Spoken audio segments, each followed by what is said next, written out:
We're lost, Nathan. What do we do? You're the navigator. I've got to calculate the height. Quick, sharp. How high is that star? Get on it. How do we calculate the height, Nathan? I don't know, but it's going to save our lives if we figure it out quick, sharp, when we're lost here. Or you know actually how high it really is. Hold on a second. Maybe someone on board already knows the height.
And we're off.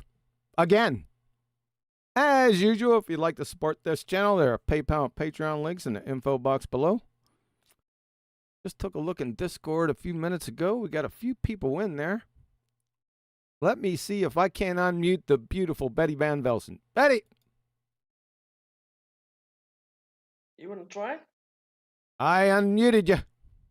I was unmuted. I unmuted myself. I unmuted the whole lot of you. You don't want to talk to me anymore. Okay, I got it. You mean I don't want to talk to you? I unmuted you. It's your turn to talk. Start talking. Yeah, but you also said that other people did it right after, so I thought maybe you want to go on to other people. What are the other people? What are the other people? That was stupid. Who are the other people? Well, it starts with Brian Logic, Dank, Elvis, JCW, Jess Bill, Mulnir, Neil, of course, Original Heroes, Peaceful Warrior, you, Raylon Criterion, Relay Criterion FE, Righteous Force, Sensual Goat, Staggerly, and of course, Adam Meekin. Hi, Adam. Evening, guys. Oh, I thought you might be sipping tea. Jeez, can you get any louder? Well, at least he's not mumbling. What is the happy medium I've got to achieve? Stop stuttering. They complain that you mumble, then they complain when your volume is increased. What's going on? I don't know. I have no problem with hearing you, Adam. I was struggling hearing Betty, to be fair, there. You're a bit quiet. Again? Yeah. I don't know what's happening. I have everything cranked up and I can't be any louder. She isn't that Well, bad. I have no problem hearing Betty either. She sounds good to me. She isn't that bad for right now. I did have to turn her up on my end, but all right, fair enough. Nobody turns me up. So, brother. Betty, don't start that now, because the last one was with the pantyhose. Now you're talking about turning you up. Slow down, honey. Well, he started it. when she was looking at it. What in the mighty whiteys? That's not tidy whities. Let's not go here. I was thinking of mighty whiteys. Into the break. Wow, yeah. Yeah. What's up? Paula's out there. Yeah, I haven't seen her for a while. I know. Paula's I did. been back around. Good. It's good to have her back around. Agreed. Yeah, somebody wanted to ask you a question, and I said, "Ax." Of course. And Now the whole thing is about axes and stuff. So Betty, ask him the X question. Ask him the next question. Did Nathan close out his stream just a couple minutes ago? Yeah, because he left here too. Did he? Yeah, he was transported by the vortex bot here, but he's gone now. So we are not being surreptitiously recorded on a different stream as well. Ah, gotcha. Does that feel better? Nah, Nathan kind of got a late start. I was in there for a while, and he said that he was just going to transition his show over to this one. So. Oh, okay. Well, then he's late, isn't he? Yeah, he was pretty late today. He has some. He's got ongoing computer issues. It's really taxing on him, taking a lot out of him. And I think there's some other things that happened today. I think his car vapor locked. So. Yeah. Yeah. It was kind of fun of that car too. Huh? If we're talking about the same car, yeah. Wait, is that another way of saying overheating? No, that's an all-encompassing phrase to just say it's dead. Yeah, his car did die. I feel bad. Yep. We've all been there, and we all know it sucks really bad.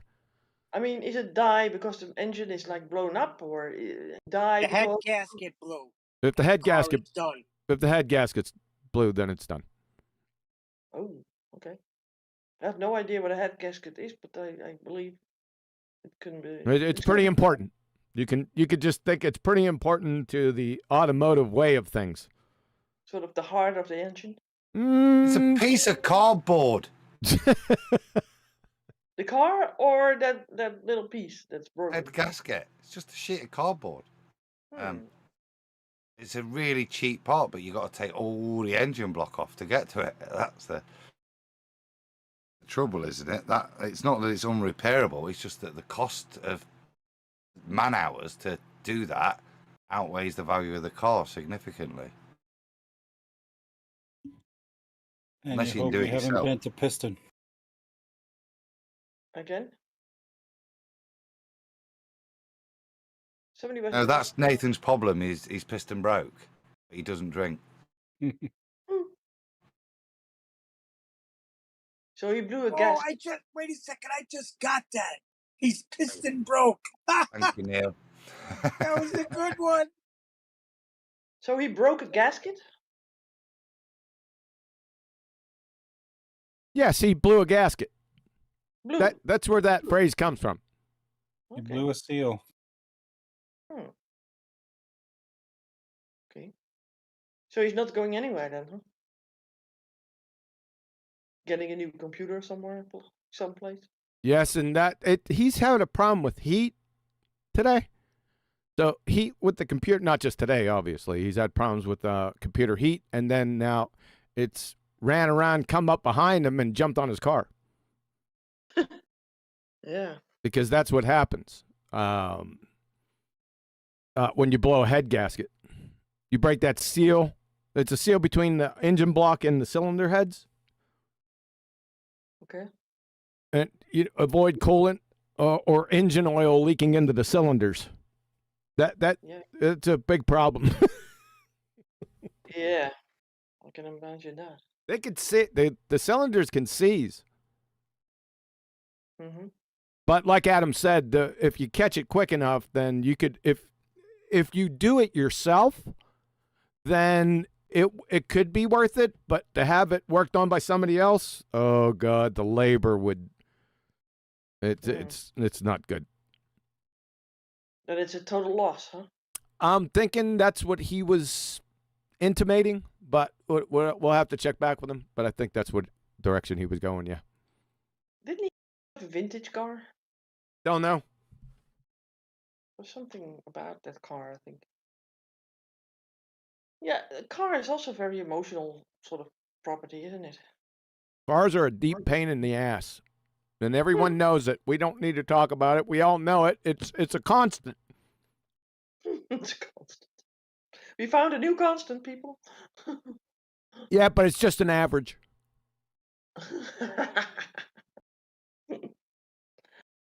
Yeah. All right, let Yeah, me check. I remember sort of swapping my a new second-hand car for my old car and leaving it behind on that parking lot there, close to the dealership. And I'm thinking, oh, my sweetie, I have to leave it there. You're emotionally attached? I was emotionally attached. I loved her so much. She brought me places. That's a deeper rooted issue to have emotional attachment to inanimate objects. That's deeper rooted problem. Yeah, well, many more people have it. Some people call certain items bionic bow beasts and my precious. Yeah, certain people do. Shut up, Brian.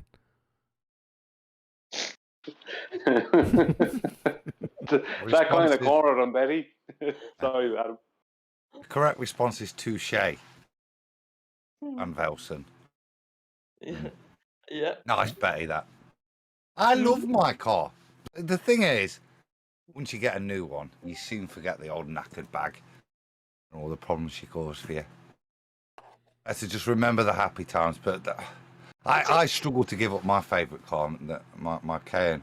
Isn't Didn't that what a wanna- relationship, Adam? That you take the bad alongside with the good, right? Also Just with the forget car. the bad. Just remember the good times. Exactly. Move on. That's Yeah. what I was going to say. I got a lot of memories in cars now. I'll hold on to them. But the car itself, once you start giving me a problem, I hate you. I no longer have a love for you no more. You son of a bitch, you're giving me problems. Neil, is that not sort of a character trait with you? If you give me problems, I hate you. Yeah, once you start giving me a problem, you're out. Wife, take care of that. What happens is when the wife's that problem. No, that's she's not a problem. She's a solution. Yeah. Stick. That's what they call in the industry. Then he has to get up. That's what they call in the industry a stick save. You ain't kidding. Too funny how this conversation went. Yeah. What would you Funny been how up? you got no. Sorry. No, go ahead, Brian. I just want to say, Betty, it's funny how you got no acknowledgement of your comeback there a few minutes ago. Of course, but because he hasn't any comeback. That's too funny. I didn't say that I didn't have a deeper rooted issue. I was just pointing out yours. But you have. Well, of course I do. Yeah. That wasn't gonna the topic. That wasn't the I'm- topic. The topic was the deeper rooted issue that you have. Stay on I'm- topic. I'm gonna ask the question. Do you say yes to your car? Say yes to the dress. in this case, your car. You know. It's not my car, your- Betty. The bionic bow beast. What was the other one? What? Dreamboat Annie. Oh my goodness. Dreamboat Annie. Yeah, that's the current one, Dreamboat Annie. I thought you called her Eleanor, but that I seems to- did. I did call her Eleanor, and then she surpassed Eleanor's status as distinguished. Now she's just all that and a bag of chips. She's Dreamboat Annie. Hmm. You call her Really? Eleanor, she's going to be gone in 60 seconds. Exactly. Passing right through. You guys want to see Eleanor? Oh my goodness, you called her Dreamboat Annie. Don't confuse us. Well, it depends on how I feel. It depends Is it on first and last name? a day. Is it Annie Lennon, Eleanor? Annie Eleanor? That doesn't No, sound- don't mix up the names. It's But Proby. There's a difference there. There's names and titles. Clearly, the name is Eleanor, and the title is Dreamboat Annie. There you go. Eleanor, the Dreamboat Annie. Thank you, Adam. Good save, Adam. That's called a stick save. What is the topic of today? Stick safe. There's Dreamboat Annie right there. Oh, you know what? I screwed up. I'm not sharing in Discord. Hold on a second. Mm, Share your screen, QE. Kiwi. All right, where'd you go? Oh, there you go. There we go. Nowhere. Now there we go. So that is Dreamboat Annie. Or Eleanor. Eleanor will work. Yeah. Sort of a waiting room for Eleanor there. Or? It's sort of a waiting room. They're on the where the scope's pointing. There's a range there. So yes, there you go. So there's one. There's another one. Oh, you can have a seat next to it. And You can sit down and relax and watch other people shoot if there's anyone in there. But that's not close to my home though. I had to travel some distance. in another thing that you have a name for, right? My precious. Yeah, we don't have to keep going over that topic. It was already clearly established that I had a deeper rooted issue. We were exposing yours.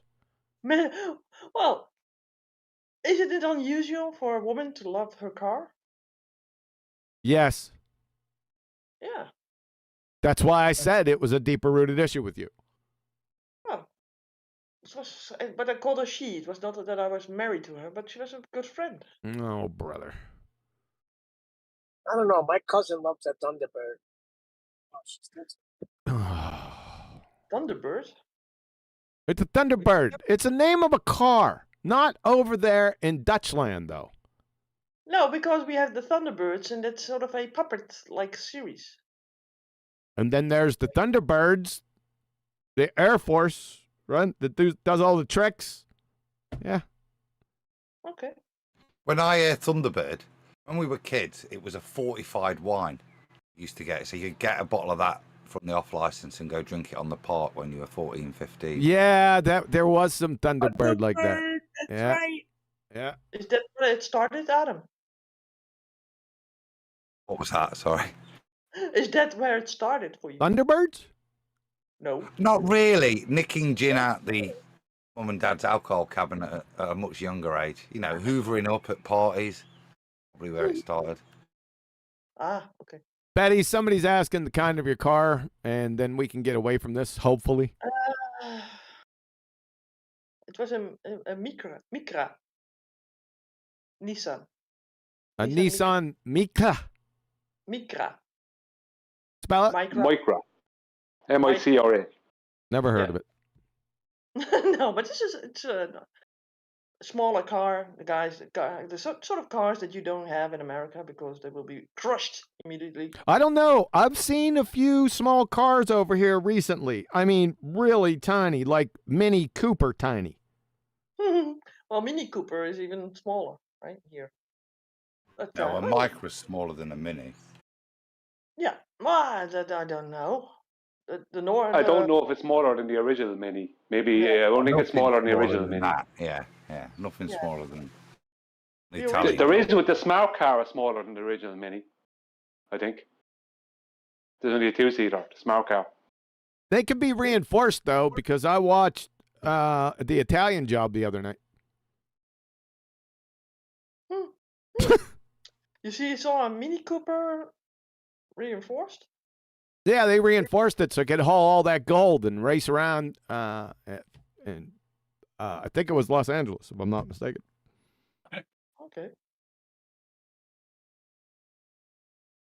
That killed it.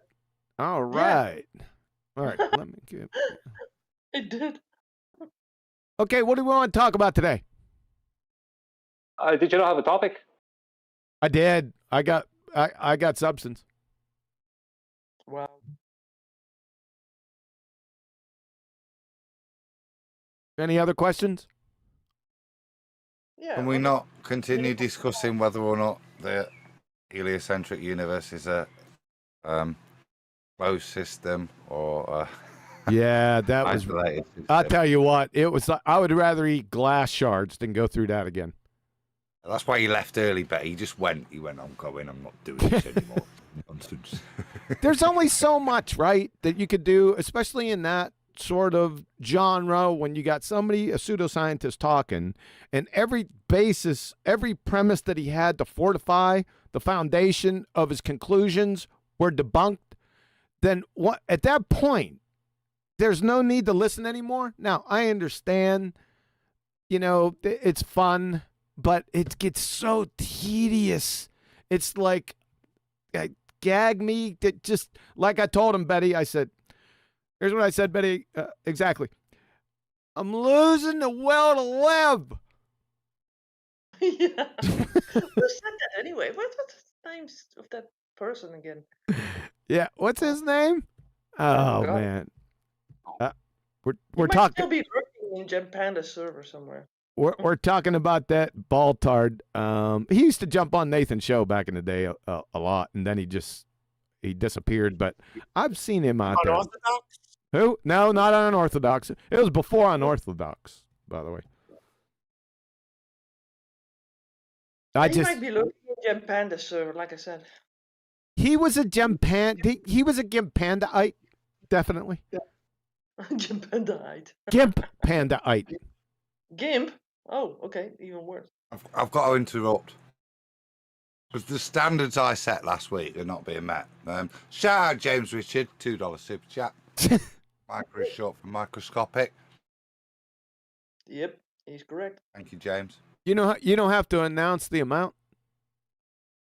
The thing is, Adam, that I have to break through like men's voices with my woman's voice, which is so toned out. So I have to wait for a chance, and you just barge in. Shout out James Richard, $2 super chat. Micro is short for microscopic. Thanks, James. You sound like Nathan when he's making a high-pitched voice. Just sat a bit funny. Are you sure you're a man, Adam? Oh, no. He knows where I'm going with this. Oh, yeah. Just ask my wife. Maybe we should check his pantyhose. Phew. I'm going to have to nip Not this looking in the for my bud. pubic mound. I'm going to have to nip this in the bud. Bud. Oh, yeah. That's too funny. Betty, how are you? But. Yep. Tell him, Betty. Yeah, I thought that whole saying was like nip it in the butt instead of nip it in the bud. Yeah. 14 minutes slowdown, 100 feet. You are still on the. What's that? That's Neil hot micing. GPS. Pretending to be a woman?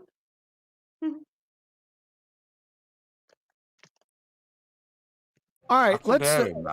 Yeah. I'm saying we could possibly get into the presentation, so I don't lose. Yeah. So, Wow. so I don't lose a good part of the audience.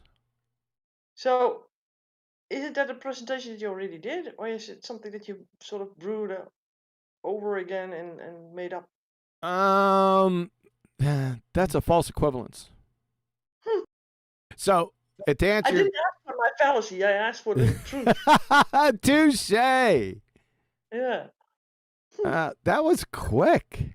Stupid, but quick. I like stupid. Yeah, I know you do. This is stupid does. Yep. That's why you like Neil. That's why I like you. And moving on. Meanwhile, Moving on. back at the ranch. Hey, do you remember the shirt that used to say, "I'm with stupid"? I'm what? I'm with Clearly Rick? you do. Because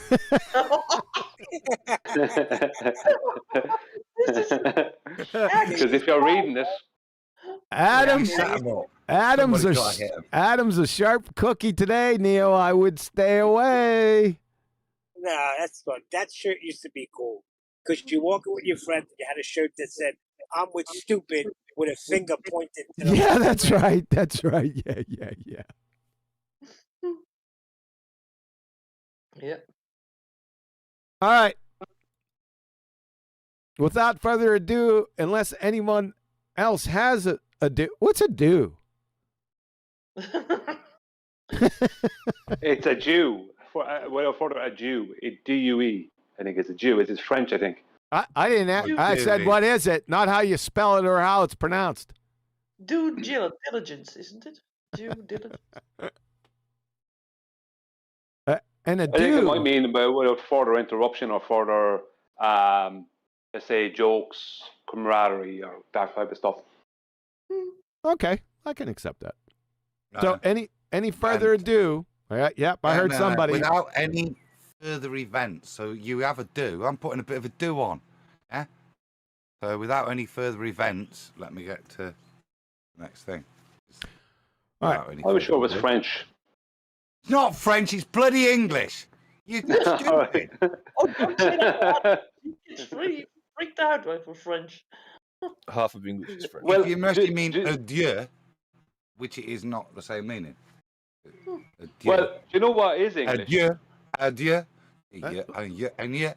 That one. Let's talk about names. Well, you know what is English? Because you've used it, the term a few times on the show here today. You know the way a lot of Black America, when instead of saying ask, they say ax, like that instead of saying ask. That comes from English, from England originally, Old England. Old England. They say axe instead of ask. Yeah, like let me ask you a question. You know, you might hear D. Rose say it sometimes. Eli says it now and again in chocolate even. It's just like it's a way of pronouncing ask without, but it sounds more like axe, or maybe it's even written that way. But it's not an American. It came from England originally. Thomas Sowell. I was listening to Thomas Sowell. Oh crap! Did I share my screen? No. You did, then you unshared it. Really? Uh-oh. Some person in the chat says Jew is ode. So. William Chaucer. Right. Is that who first? Yeah.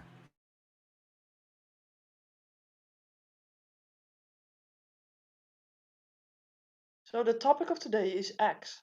It's not. It's step-by-step block of instruction demonstrating how you deconstruct ball-tart arguments and hand the spinning space monkeys, that's trademarked by the way, their hasses.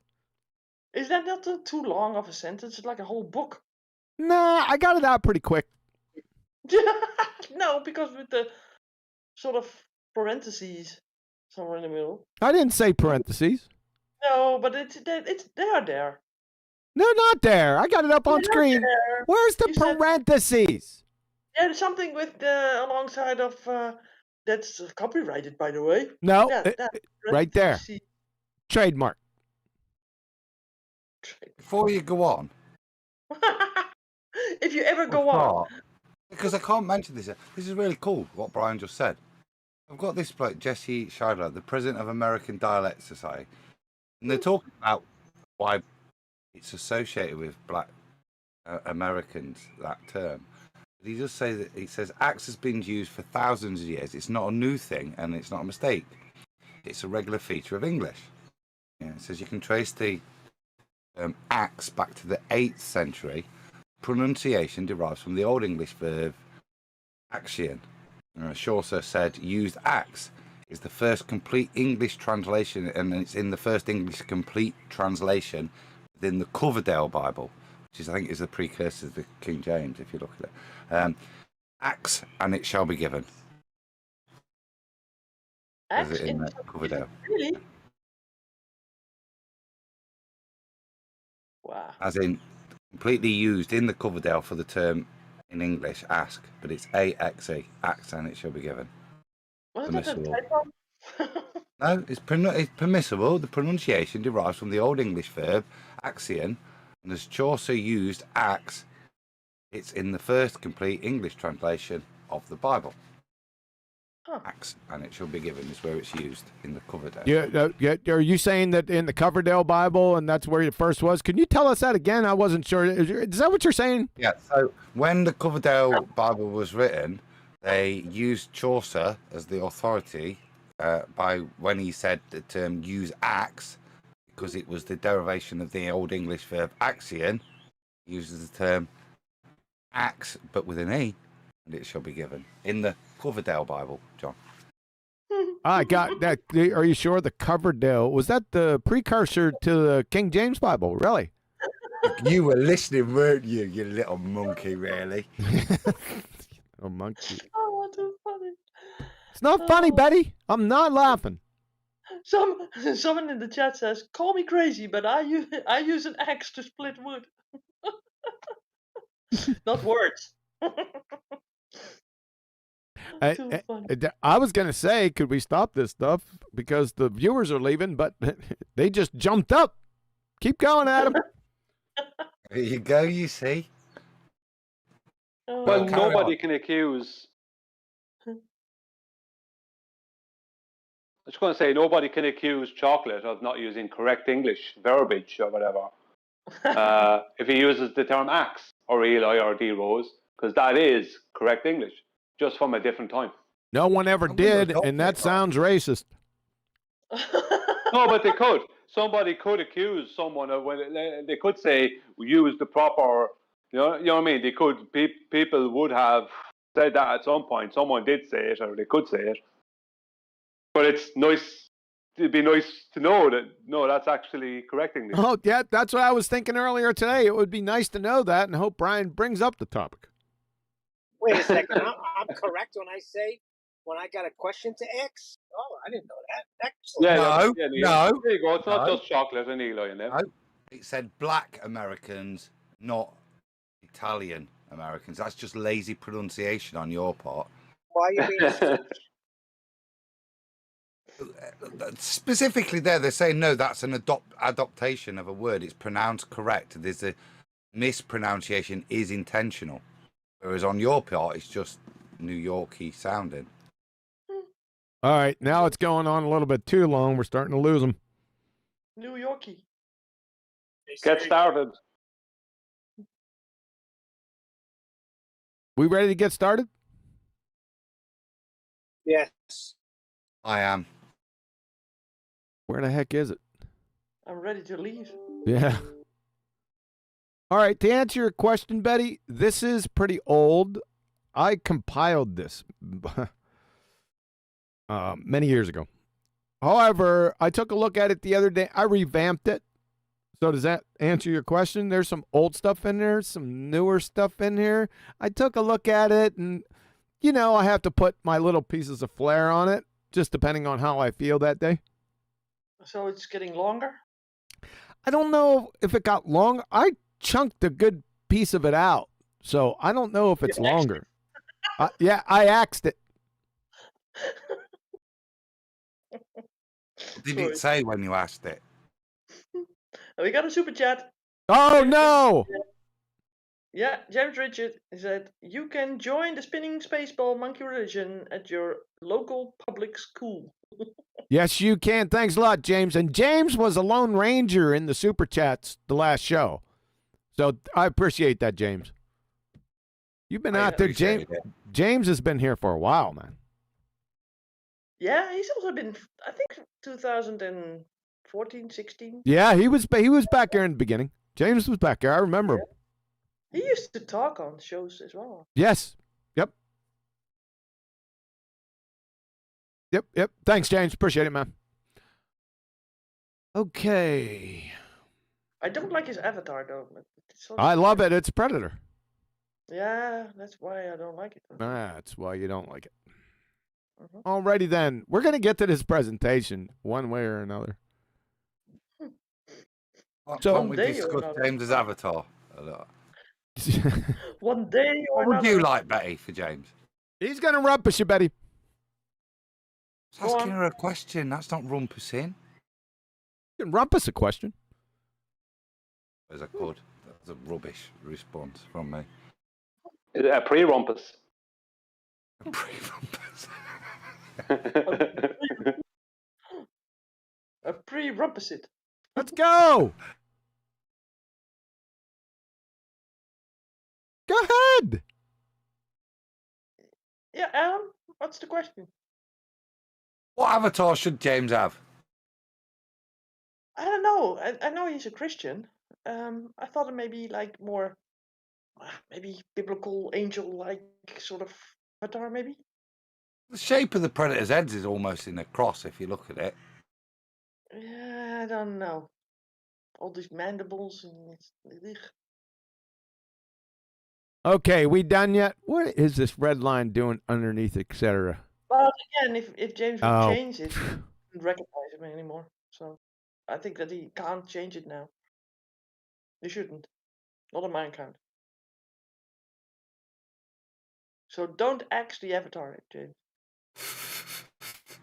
Oh boy. Have you lost the will to live already? Yeah, oh, long ago. Too funny. And the audience members probably too. So let's get back there. Let's see if yeah, down the tubes. Yeah, we're gonna get to it, folks. So back again, step-by-step block of instruction. Well, without further ado, we could go down that road again. I'm just kidding. We ain't gonna do it. So we ain't gonna do it. Get it? No pun intended. Step-by-step block of instruction demonstrating how you deconstruct ball-tart arguments and hand-spinning space monkeys, trademark, their asses.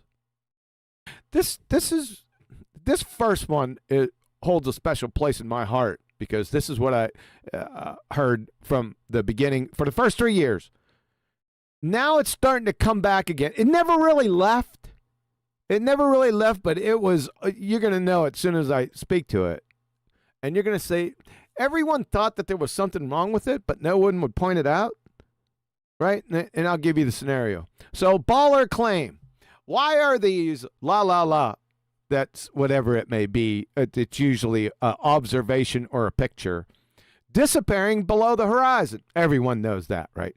What they're actually saying implicitly, that obstruction equal curvature, right? That's what they're saying. So they'll pop that up on the screen and you know, why you explain it. Number one, hello, McFly. They immediately shift the burden of proof fallacy and request you explain it. Yeah? Anyone ever been in that position before? Like 1,000 times? The response, my response every single time. Yeah, exactly. My response every single time was, hey, what the fuck? Why would I need to? I never claimed anything whatsoever to do with your la. It's your evidence, so you validate your claim, counselor. Yeah? Does that make sense to everyone? But how many times have flat earthers fumbled, bumbled, and stumbled with their horse shit around explaining other people's claims? How many times you heard that? I heard it the other day. Yeah, still out there, so I left this one in. So, tell us, Crayon Muncher, do you wander around aimlessly asking complete strangers to explain your claims? Does that make any sense? Personal question, are you insane? You did that around here. Around the lurkings around here, you're going to come away with a black eye. Yeah, no one would ever do this, practically. You numpty dipshits are in dire need of some new tactics. Hire a preschooler. Number two, and your observe and declare explanation. That's funny. Nathan was going over this today. The observe and declare. And this has been in there since that's kind of ironic, but I digress. And with your observe and declare explanation, which is nonsensical, we're going to need you to validate it, right? We'll need them to validate that, especially their boats going over the horizon implicitly due to curvature. That sounds like a natural cause and effect relationship to me. You? Yeah, it is. So guess what we're going to need? Not your fairy tale explanation. Anyone can give an explanation. You're not even given one. You're just asking for us to explain it. However, after you give us your fairy tale explanation, which is never going to come, then we're going to need natural phenomena observed, formal scientific hypothesis, identify the independent, dependent, and control variables, and post the null hypothesis. Because like I said, why? Well, it's very simple. You're directly implying a cause and effect relationship. Your la is obstructed due to curvature. So there's a method that adjudicates and validates natural cause and effect relationships there, sunshine. It's called the scientific method. C2, A, B, C, and D above, morons. Remember these? I just showed them to you. That's what it's referring to. So we don't care. You don't even have an explanation, right? Oh, by the way, did the ships disappear below the refracted horizon? That's rhetorical, by the way. Stupid. I'm going to leave this up and see if this can't burn into some retinas out there. Could I say something? You will. You could right after this. Right after this section. No, it's sorry. Yeah. So this is from the University of Rochester Physics Department. Common mistakes in applying the scientific method. Listen closely.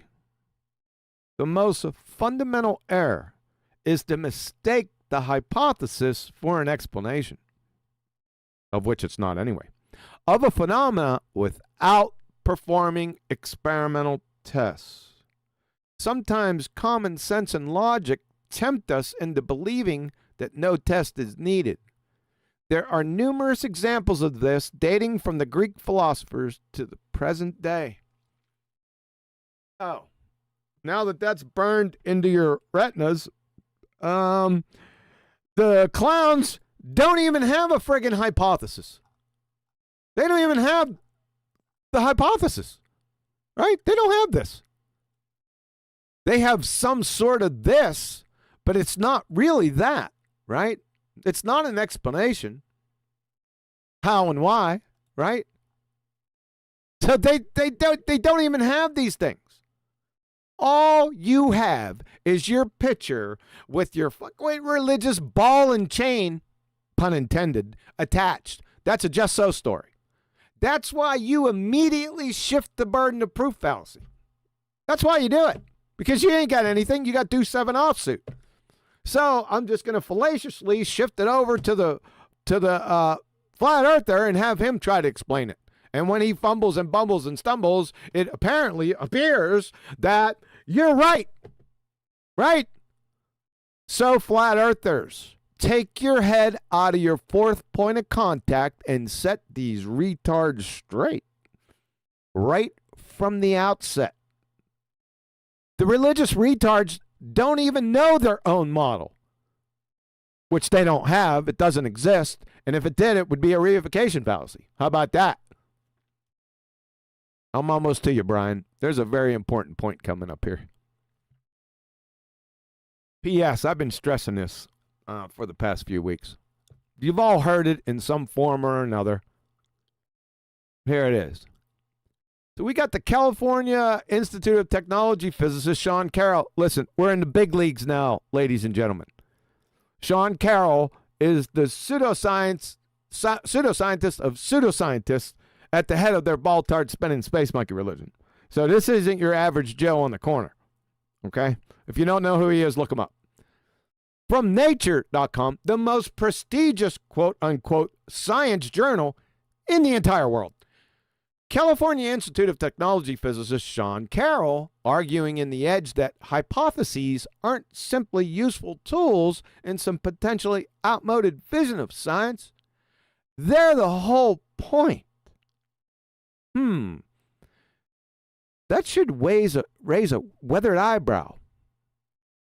So then, if that be true, then please provide a single viable scientific hypothesis in the entire history of either paleontology, anthropology, archaeology, geology, evolutionary, whatever the fuck that is, and yes, I'm still laughing, biology, theoretical physics, astronomy, cosmology, and astrophysics. Because if you follow the argument, you would have to provide at least one. So, we're waiting. How long are we going to have to wait for that? Huh, crayon munchers? You don't understand the argument? Allow me to repeat it. California Institute of Technology physicist Sean Carroll arguing in The Edge that hypotheses aren't simply useful tools in some potentially outmoded vision of science. They are the whole frigging point. Meaning that if you claim you're a natural scientist or that you're a scientist, implying natural scientist, then you better have some hypotheses laying around, especially in any of these disciplines. You see how this logically follows? So if hypotheses are the whole point and you don't have any, down here, religiotards, you don't have any, then guess what? You're not natural science! Does everyone get that? Let's stop right there. Go ahead, Brian. Thanks, Huey. Sorry about stepping in there in the middle of it. Don't let it happen again. No, it won't. What they have, what was always when it came to the horizon, they had a claim posed to you as a question. So you're supposed to somehow answer this question, while in the background they're only waiting for the opportunity to tell you how it's our curve, right? Yet it's such a stupid tactic, because if they had looked into their own model, which we eventually had to do, they would have found out that the Earth curve that they're trying to claim is blocking whatever the thing they're claiming it's blocking. The thing that it is a refracted position. So the whole thing would have fallen apart anyway. So that's how stupid it is.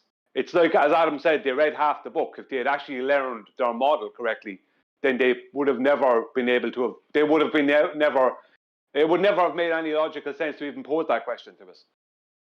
Because if the horizon is always refracted, then who cares what's blocking the object at a distance? Because it's not physical, as in physical solid matter. Anyone else? Betty or Adam? Betty needs to speak. Yeah, Betty does need to speak, doesn't she? Yeah. Got a super chat to do. She probably went out for coffee. You did promise it, so I hijack it. What you eating, Adam? Boiled egg sandwich. Really nice. Betty! Oh, you're busted. We caught you. Okay. So James Richard, Betty. James is responding to what we were saying about the avatar. Betty, I use the Predator avatar to show what kind of evil comes with the mindset of heliocentrism. Betty says, "Oh, thanks, James. I understand now. I will shout out the chat when I get the chance, unless I've buggered off to midget golf." That's an old one. That last bit was not a citation. That's an old one, isn't it? Midget golf. Mm-hmm. Yeah. Good, nice one. Pulled that. I told you that Adam's sharp today, folks. So I wouldn't be lollygagging or half stepping around Adam today. I'm just saying. Did I miss anything? The whole point. It's on screen. The whole point. That is brilliant. I like that. Did you like that, Adam? No, I don't remember that, and I like that. That is brilliant. Did somebody shout out the super chat? Yes, Betty. No, nobody's done that yet. Apparently you have. Okay. Apparently okay. Is that it? That's all you got? Get that red line out of there. I needed something to drink. The cats were nagging at me, and I had to do stuff. So. Add the dictionary. Get that red line out of there.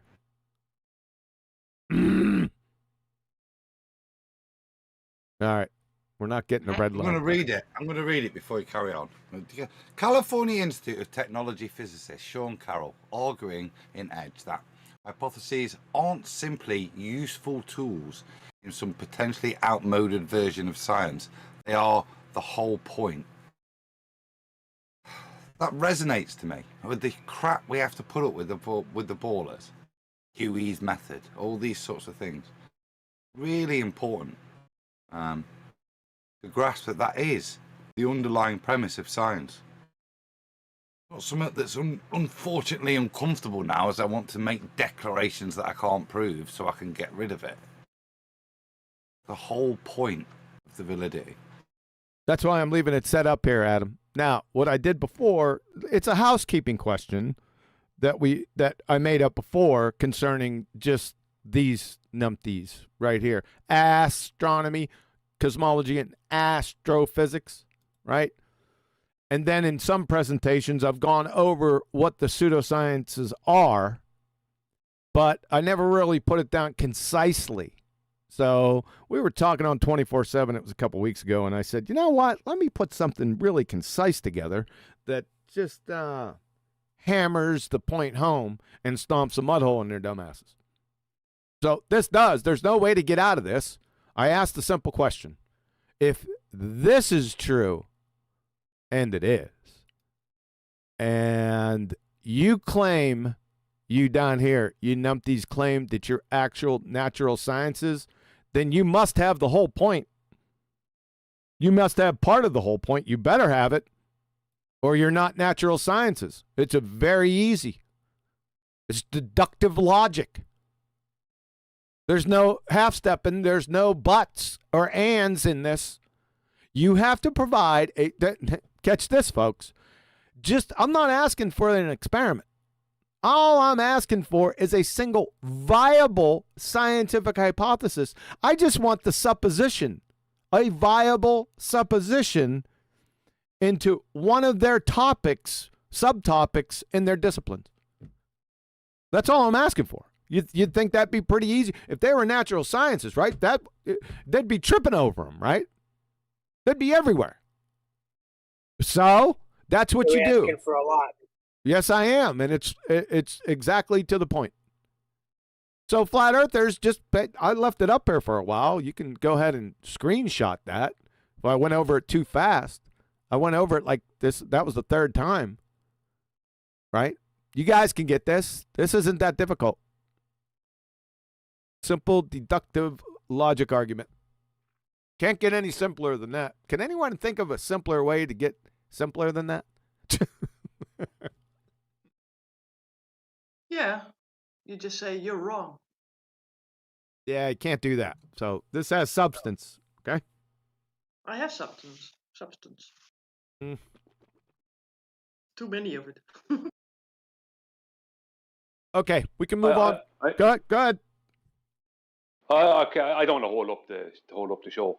Yeah, I think some flat earthers used up all their logic finding out the earth was flat, and they stopped at that point. They just ran out of logic after that. Damn, Brian's jumping on the bandwagon. He's disgusted. He's noticed that this presentation isn't geared toward the Baltards. Oh God! Has everyone felt that? Oh, we know. Now we do. Oh boy! All righty then, we can move on. Now you are your own youngins, huh? So, please expound. Well, usually you feed your wolf pups with ball tarts and evolution tarts, but now you feed them your own. Are you saying that we eat our own?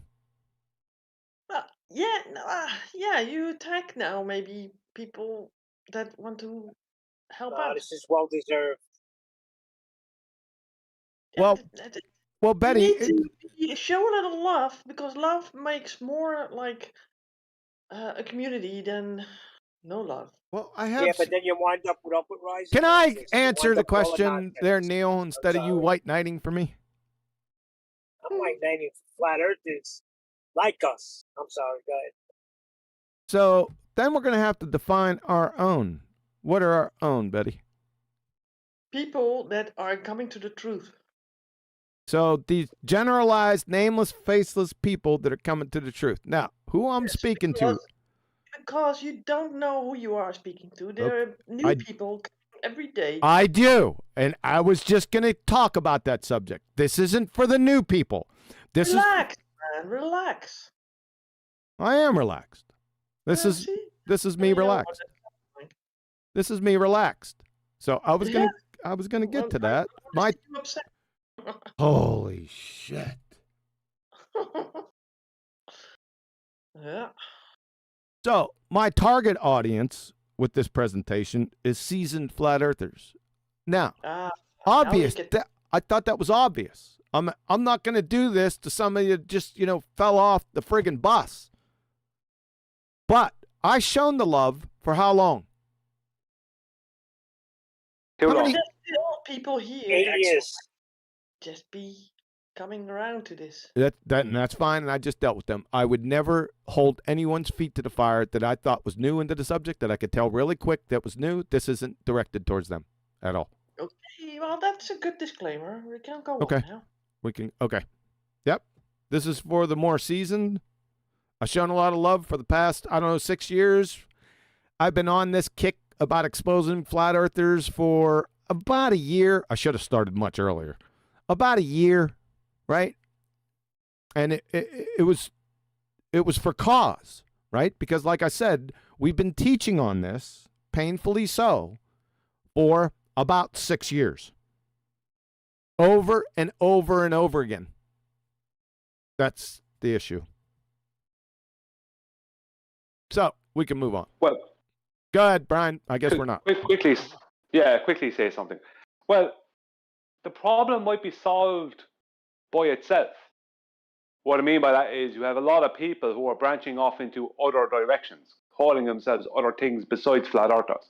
You have people who are saying it's not a globe, but it's not flat because of the elevation changes. You have people who are saying the earth is an upward rising disk, which is flat but not stationary. Then you have people who are saying that they're true earthers.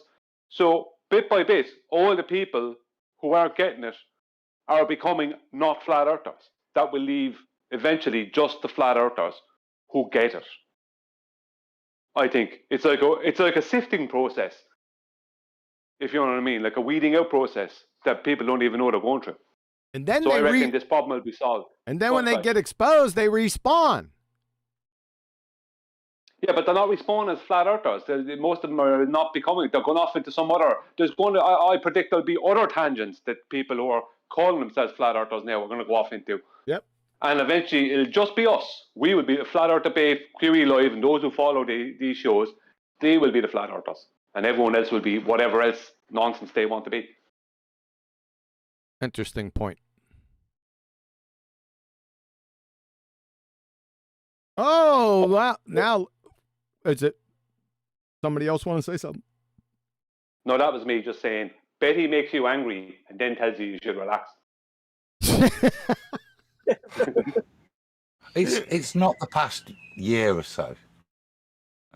It's become more prevalent in the past year that people from our perspective, the Ballbusters, the Flat Earth Debate crew, are having issues with it as people make claims on behalf of Flat Earth that are unnecessary, or to describe things or explain things they can't substantiate. If I'm being honest, and kudos to QE, when we first met, it's going to be numpty flat earthers that ruin this, just talking shit like the ballers do. And I think that's the reality of what we see now. We're stepping beyond what we can demonstrate, and we're trying to make claims ourselves to give explanations of reality that we can't substantiate. And that's the bit that I think we've seen over the past 2 years that we've objected to, is those. And I've got no problem with you believing that, but to go out there and say it as a flat earther, this is happening, and I've seen it on many, many platforms. It's not just attacking one individual or that's the problem, because it makes it very, very simple for the majority people that aren't flat earthers in any way, shape or form, just ignore the message that's out there. I don't want to preach anything of what I think reality is. It's kind of irrelevant what I think. And yeah, all that's relevant is demonstrating to people what the lie is. and then you're off on your own to think whatever you want to think. But don't spread what you think. Spread the message of demonstrating the lie that's got us believing so many people, masses, that they live on a spinning base pair. You know? Be careful of falling into the trap, flat earthers. I use that term quite loosely, of being guilty of using the same tactics and techniques from the so-called pseudoscientists that got us in this mess in the first place. Are you feeling what I'm saying? Yep. You're going to be feeling it. I know someone's going to be feeling it. Go ahead. As the emissary, I spent, well, I don't know, 6 months a year. I remember it was tongue in cheek. Genuinely, that's what I was trying to do, is figure out these claims from fellow flat earthers of what they were telling people reality was. And it was a futile quest, because I still am waiting for a description of just ether. And that's kind of, it's not to say, I don't care whether it's right or wrong, but if it is, you should be able to describe it, demonstrate it. And if not, just keep it to yourself. You know, don't bring it into the flat earth realm, because it does the movement no good whatsoever. When you bring in the exact same level of substantiation that we are criticizing. I don't know how that's not painfully obvious to just your regular, average, everyday knuckle-dragging window licker. I mean, if you don't realize that, you shouldn't be out here. Okay? And I think I'm justified in saying it. Starting to piss me off. How can you come out here and be guilty of using the same tactics and techniques used by the pseudoscientists that got us into this mess in the first place? How does that make any sense? Can somebody please tell me that? All right. No, because unfortunately, there are people who do that are basically the same type of people. Yep. The same, because they're ignoring the same problem, which is, I don't have any basis for this in reality. So it's the people, they're hypocrites, because the people they would have been accusing of this are the same people as them. They're just saying different things. If it's nonsense, it's nonsense. It doesn't matter what it is. Hey, have you finished on the tea or the green yet? It's still there, but go on. What are your thoughts on? Because I think me, Brian, and QE are ranting about the same thing. You get what we're saying, and what are your thoughts on it? Because you're much more I get what you're giving. saying. I don't think that everybody is that good with words and that good with all the arguments to just. I mean, you can understand it sometimes on a intellectual level, but you might not be able to explain it in the way that you want to or need to, especially when you're under pressure and you're kind of new to this topic. I remember my own experience with Red's rhetoric back in the day. I thought I knew it. I had all the arguments down, but it's also a tactic with debates. You get sort of cornered, and yeah, I'm not on about that.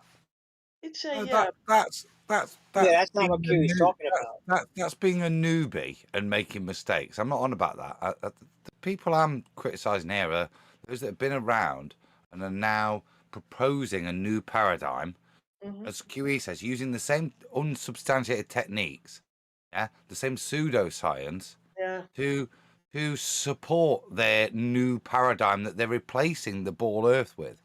What do you think of those so-called flat earthers?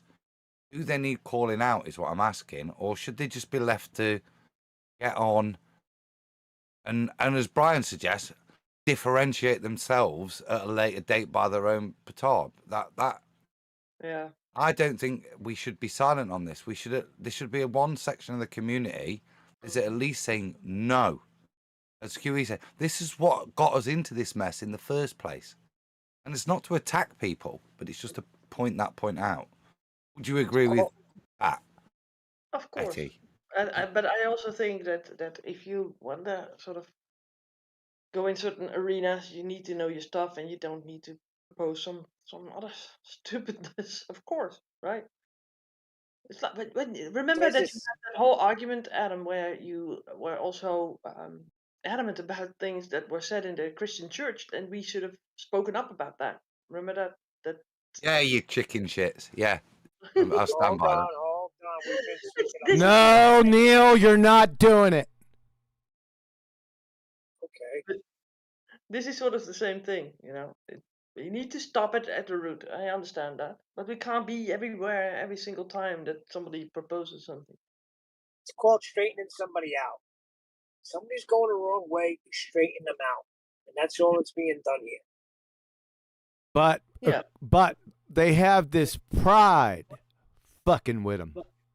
I'm going to deal with that. It's not gonna end pride. No. I feel it's slightly different. But wait 1 second before you do. Can you just deal with the super Can you hear chat? me? There's a Yeah, super Brian, chat. just hold on. Super chat. Yeah, super chat from Dave Scott. He says the funniest show on the internet without even trying. Thank you all for making my day. What do you mean funny? You mean ha funny? Like a clown? We're here to abuse you? Are you guys attacking him? Come on. He's enjoying the natural chemistry. Do we amuse you? Good. Neil was all over it. Good one, Neil. Is he using the wrong tactic now, guys, to make a super chat for crying? No, he's not. Thanks, Dave. No. He's Betty, good. what do you think of his icon? Is that a famous person? I think that's just Dave Scott's chin and eyebrow I have no idea. shot. All right. Can we move on? As the Predator, I have to say. Brian, you've got to go back to Brian. Oh, I'm sorry. Go ahead, Brian. For the super chat. Oh, I'd be very quick. I was just stating that I think at this stage, all we need to know is how to completely debunk, have all the things we need to debunk these claims that these other people are making. And leave them off, because we're trying to hold back the tide. Leave them all off to come up with their new ideas and their new paradigms. Let them off. All we have to do is stick with reality, stick with the Socratic method and scientific method. And we can't stop them. You can't stop people being people. You can't stop them. That would be my attitude. Because as I said, it's a sifting process. Before long, it'll be just us. And they'll all be some other things. Okay. I'm going to put him in the sieve. You have a problem with that? Absolutely not. I didn't think you did. Heart shaking. And that's the point of raising this, isn't it? If you're going to put stuff in a sieve, there's no point putting it in a sieve and leaving it there. No. Nothing will happen. Somebody's got to agitate the sieve. Oh, I'm going to agitate it. And that was the cue. All right, we can move on now. We're going to go to Earth's Radius and Al-Biruni. I know most of the people in here's favorite.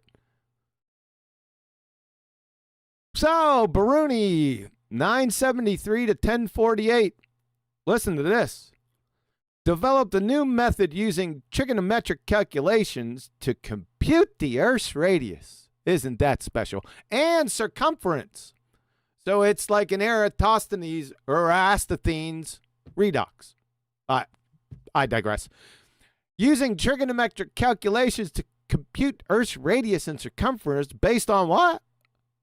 The angle between the horizontal line and true horizon from a mountaintop with a known height. Well, I'll get back to that. I'll deal with that. I'll circle back and get back to that at the end. There's some more stuff in here. He calculated the height of the mountain by going to 2 points at sea level with a known distance apart and then measuring the angle between the plane and the top of the mountain for both points. This is what he did, right? Right. Are we stopping here? Oh, Just, we left there. we debunk this is fine in the fairy tale that's presented to us as this history. But we did this live, didn't we? And actually went to the geographical places. Just That's chill. fine. Just you've added to this, have you? Oh, I love it. I'll shut up. Sorry. yeah. I'm gonna get to that point here. I forgot all about that point, by the way. I forgot what I was gonna do, but I know what I'm gonna do now. That's all right. Yeah, just chill. So he's measuring the angle between. They just come right out and say it. The plane and the top of the mountain, more or less, in this depiction right here. This is what you're gonna find anywhere if you go and look. Obviously, these are elevation angles, and everyone knows from third grade geometry that you can't have a curved adjacent. Just say curved adjacent to anyone that's in geometry, and they're going to look at you like you got 35 heads, because it's a nonsensical phrase, right? To even say it. Just want to let you know, but these guys, what these guys are saying here that Al-Biruni did, essentially. So Al-Biruni calculated the Earth's radius by first measuring from a plane. That's exactly what they're saying. Does that make any sense to you? But most people won't be able to pick that out. And Baltards, do you have premonitions of flashbacks? I mean, just this statement up here, it's contradictory. It's our whole point that everything from a sphere-tard comes from a flat Earth at the basis, and they're telling you right now. It's shocking to me. It's right there in front of your faces. Flat Earthers, hold them to task on this. Oh, and by the way, the first point, remember he stated up here. So, Biruni developed the method using trigonometric calculations to compute the Earth's radius and circumference based on the angle between what? The horizontal line and true horizon? How can you do calculations on something that's imaginary? The true horizon from National Geographic is the imaginary plane that passes through the center of the Earth, perpendicular to its radius. From orbit, the true horizon is spherical, following the shape of the Earth. What the hell is going on here? Is it just too many terms for you guys to not catch this? Right? So another point, what Adam was talking about. So what did he do? So the idea came to him when he was on top of a tall mountain near Nandana in India. He measured the dip angle using the astrolabe, and he applied the law of sines formula. So what did he do? He measured 2 points at sea level. Right? Where does that say that in here? Did I go through? Oh, here we go. Right up here. So he calculated the height. We're just focused on the height of the mountain here, folks. He calculated the height of the mountain by going to 2 points at sea level. There it is right there. Everyone get that, right? What, a known distance apart. So he did that, eh? On the diagram, just scroll up a bit. Hold on a second. Hold on a second. Oh, that shouldn't be there. Hold on a second, Adam. There's a method to my madness. Guess what we're going to take a look at now? I'm thinking we're going Google Earth. So he said that it was Nandana, which is in Pakistan. Let's see what we got here. So you've not got it on screen on the. Do I got it on screen or no? No, it says stream pause, sit tight. So oh, you know why? Because hold on, I'll save you. Thank you. How about now? No? No, I've got it on. All right, hold up a second. Got it. Hold it. Got it. Hold on. Hold on 1 second, folks. Don't lose that thought that I just gave you. All righty then. You golden? Shiny. Okay, remember what they said now, that he was on a mountain near Nandana in India, which is now Pakistan. So we're going to go find out where this place is. Okay? Let's see if this holds true. So we got Nandana. Is that Nandana? Or is it some type of fort? It's Fort something. Damn, what is that? I've got to interrupt. Go ahead. It's not on YouTube now. You're not sharing it on YouTube. You're kidding me. Nah. How about now? Well, I have to wait for the lag, but I'll carry on if you think so. And I'm not gonna carry on just yet because I'm a little cluster screwed right now because I wasn't prepared to do this because I forgot about it. No, but it is while you gather yourself, it is a really important point. We were just pondering this and looking at, and as you look more and more into their claims, there's certain things you accept. And this statement that he's doing it at sea level was what we accepted. Let's find something. Go ahead, Adam. While I'm looking this up, they can watch it. You don't know everything, so I didn't know where the mountain was. You kind of assume from the claim that the claim is honest. That when they say you're able to take 2 points at sea level, then it makes sense. You could theoretically do that. Obviously, it requires the assumption that sea level is a flat plane, so that it will continue from the 2 points of observation to the base zenith point of the mountain, which is a point you're only going to calculate because you can't get to the middle bottom of the mountain. Hey, just wait a second. That's what I'm on. So here we go.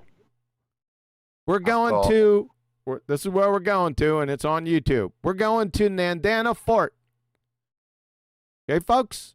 This is where Al-Biruni allegedly performed all his nonsense, right? And remember the claim that he found 2 points at sea level. Yeah? This is just the backup story. All righty. So we got Nandana Fort. Let's get closer in here. So it's way up here. Right? That's where Al-Biruni did his business. Do you see the problem with the 2 points at sea level? First of all, not only the elevation angle train wreck. You want me to show you? Let's do a line. How about that? We good? We're going to go from Nandana. Where do we have to go to get sea level? You got to head to the Gulf. The closest is right here, right? Guess how many miles away that is if everyone can read my screen? You see my screen? 662 miles away. Ladies and gentlemen. That's the background story. Logistically, that's what he did. How did he do that? Could he even see the mountain from sea level? From 662 miles away. And I'm giving him the benefit of the doubt because if I go anywhere else on here, it's going to be much further than 662 miles away. If you follow me. See that? He's not looking this way, that's for sure. Not overall. This is some mountainous terrain, Afghanistan and Pakistan. He's not looking that way.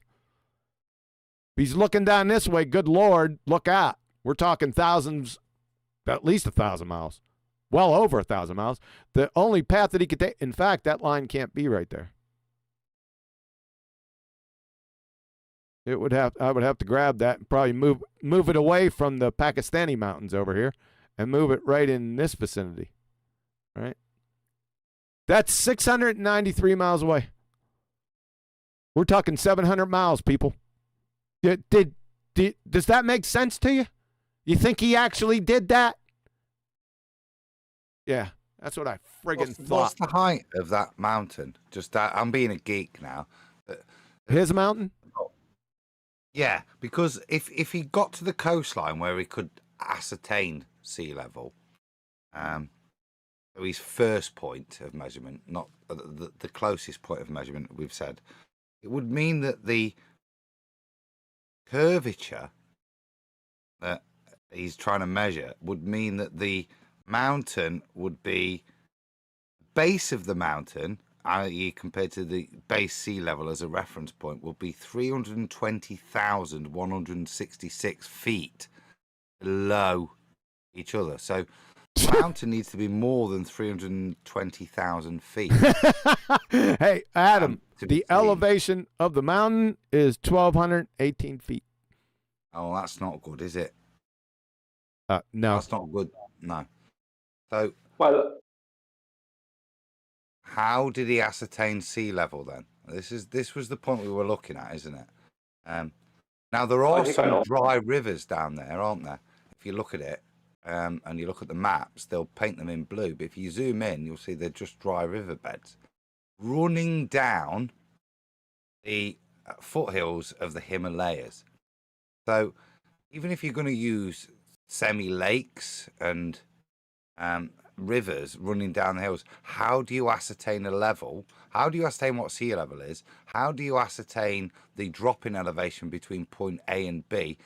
Ascertain the curvature that would be applied over that distance, to then use local topography to do it, because there's nothing and this is the point we're making, there's nothing local that fits to substantiate the claim as to how the measurement was made. That's the fundamental thing. Look at the map. Look at what the reference point is that they claim, not me. They claim it's sea level. Where do you get that reference from if you're a Nanda Fort? I think I know. Al-Biruni is called the godfather of geodesy. So I reckon that he knew the measurement from that point in Dandana to, let's say, the Gulf there, because he had surveyed it, or he knew it had been surveyed. This is the only way he could have done it. So consequently, he knew the straight. No. He knew the 1 second. He knew the straight line distance, right? And then he did an angular size of the mountain from sea level. Really? Flat plane. Really? 700 That's the miles? only way. Yeah. Well, how else could he go do it? 700 miles away? I don't know. I mean, what if you did that as an angle? Adam might be able to do it faster. I'd have to use the told you, calculator. if he's pre-assuming the ball, then he has to pre-assume he cannot see it. If he goes to that distance to ascertain sea level to get one angle to that mountain, then the mountain that's, John will refresh me what the height of that mountain is above sea level. 1,218 feet.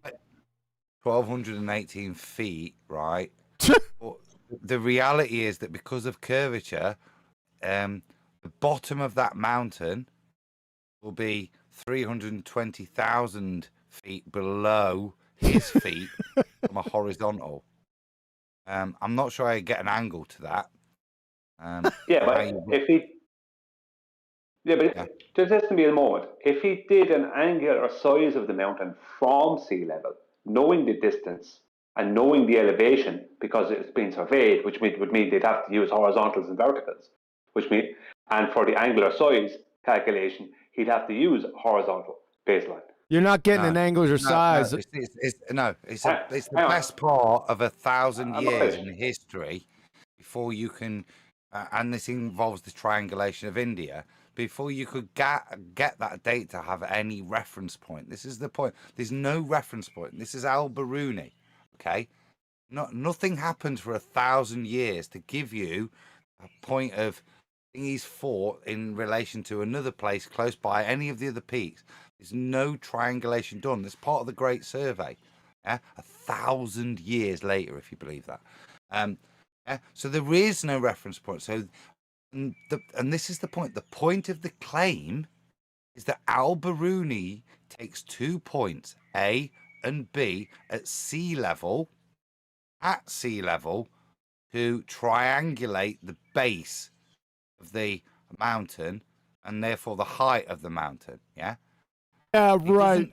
The claim doesn't say he uses a floating river sloping down, works out how much the river's sloping down to work out how much slope between A and B occurs, so that he can work out the applied curvature pre to that, to then guesstimate the height of the curve based on the straight line that you very graciously gave him, that straight line distance that hasn't been measured or done ever in surveying yet, because we've got 1,000 years best part of before we get to that. Remember the claim is what I'm saying, and you don't need to rip it apart. Look at the map, look at the claim. Yes, sir. Yep, that's it for that. Do you need anything on this map? I'm going to get rid of it. No, just go back now to the picture of how we calculated the height of the mountain. And that destroys it, because that baseline is sea level. Well, even if it's on a ball, it's sea level. It makes it more laughable on a ball, but there you go. Yeah, look at the claim. They require it, and this was part of like a year or more ago.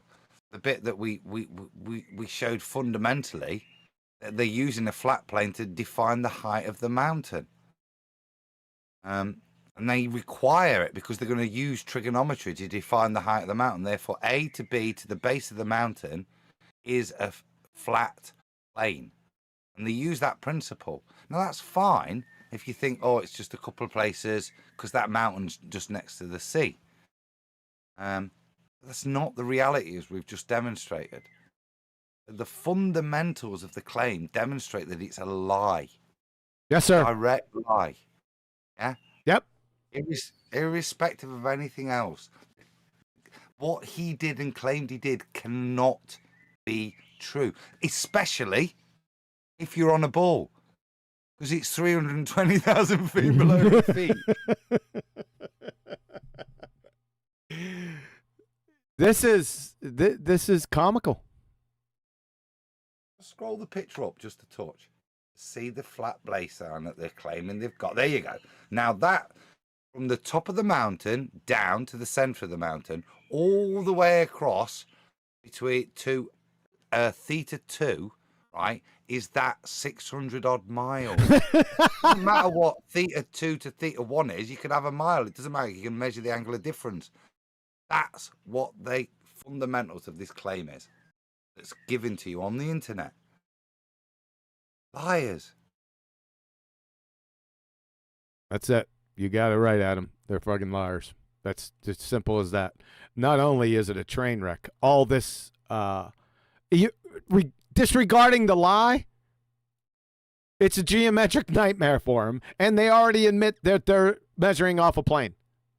What else? What more do you need? I don't know. So, moving on, unless anyone else has something to say on the Al-Biruni's behalf.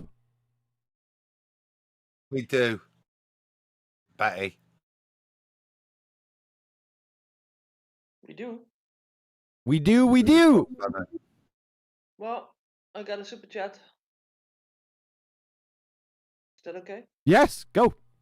Unitox Fabu says, conclusion, Aristophanes and Biruni prove flat Earth.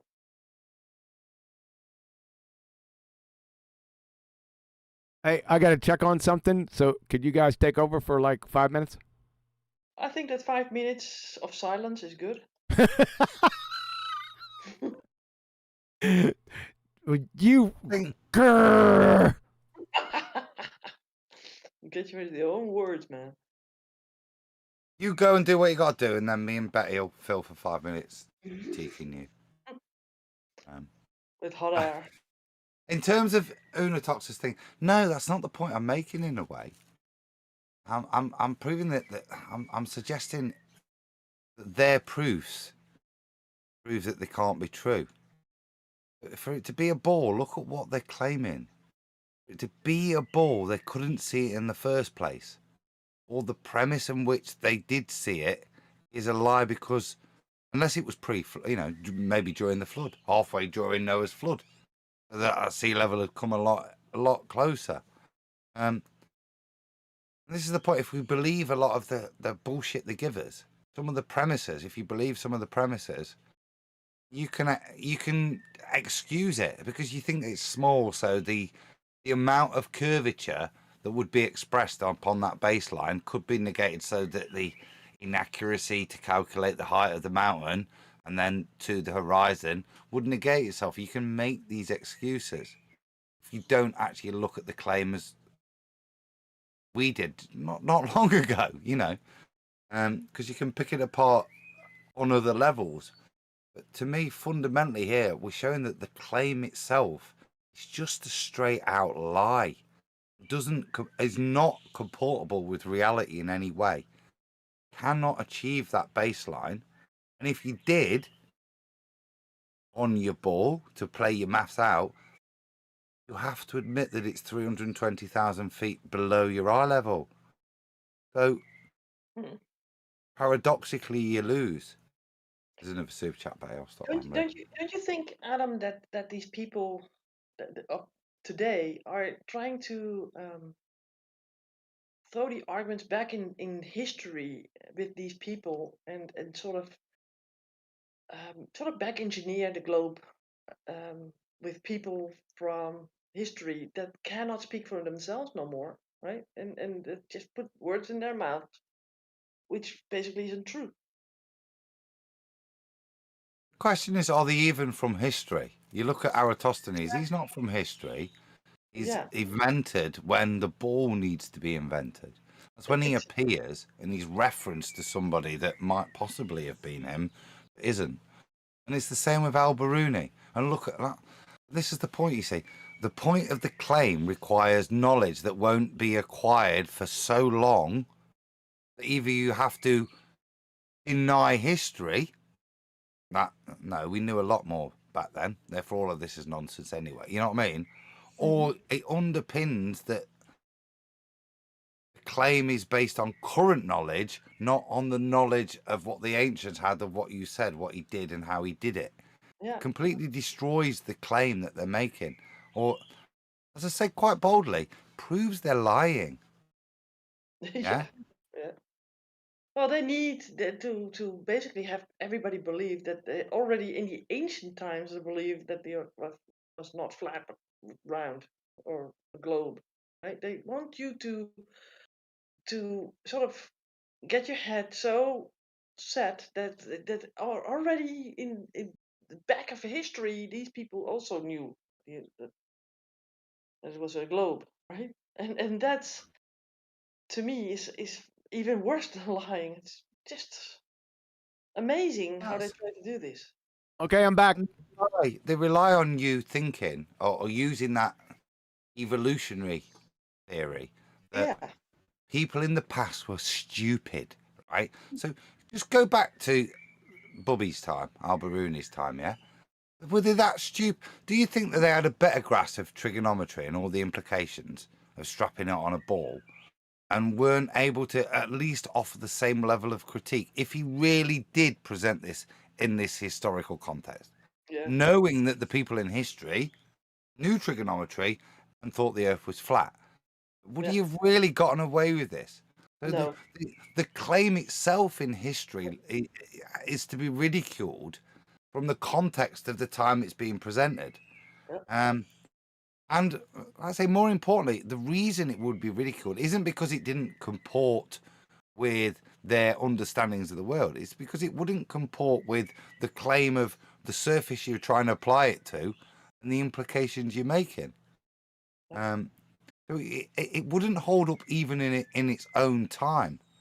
And the same with Eratosthenes. You know, we've offered, you know, criticism and rebuttal to these things in terms of their logical construction, be it Bad Moon Shadow or what we're doing here with this. Do we really think that the people back then were that stupid that they could construct this bullshit but not, there weren't anybody to take this bullshit apart? You know, this is just a lie of history that's put into the history books when the ball is They didn't have required. any pictures from space, Adam. So, right? I'm waiting for that, Betty. Yeah. I got a super chat to read out first. James Richard again. He says, "A tangent line is the only way. Who has stretched a line upon it?" That's true. Yeah. Thanks, James. Wasn't Al-Biruni also known for the astrolabe? And that's basically a really advanced tool. You know, they sort of want us to maybe stray away from that astrolabe. If you Well- go and look into. Well, they said he used it, but according to everything else, how could you even believe that? I do think that it's a double whammy basically, because to make him do some or say something stupid in the past, which he might not even claimed or was behind, and the astrolabe is really an intricate instrument where you can pinpoint time and calculate on, and also use the positions of the stars. You can navigate with it. What's the issue with the astrolabe? I'm confused. The issue with for me, the astrolabe is basically a flat Earth related device as well as the sextant. It's a sextant with a built-in almanac, is what the astrolabe is. Yeah, well, even it also works on land. Yeah, but because of the way in which it works, so instead of trying to create a horizontal based on a horizon, an astrolabe works based on creating a perpendicular to that, a vertical, based on, you know, RDD. Yeah. So the way in which it hangs will you then measure the angle from, which gives you your co-angle, incidentally, straight from the astrolabe, which is why you can then flip it over and then convert those angles, because you've already got the co-angle. You take it, and that's the reverse side. So it's still, all of its premise is still based on flat parallel planes, one being the surface you're navigating, and one being the stars above. That's how it works on those respective angles to give you distances still.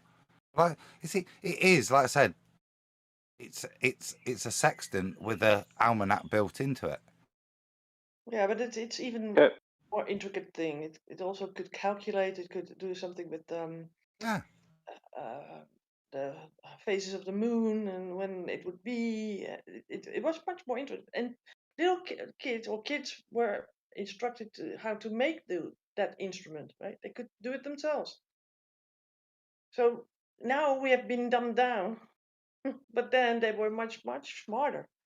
So I don't think that Al-Biruni was really into the whole ball globe thing. Yeah, it's just speculation off of the lies that we just pointed out.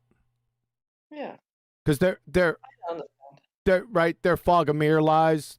We demonstrably shown that this is a fiasco.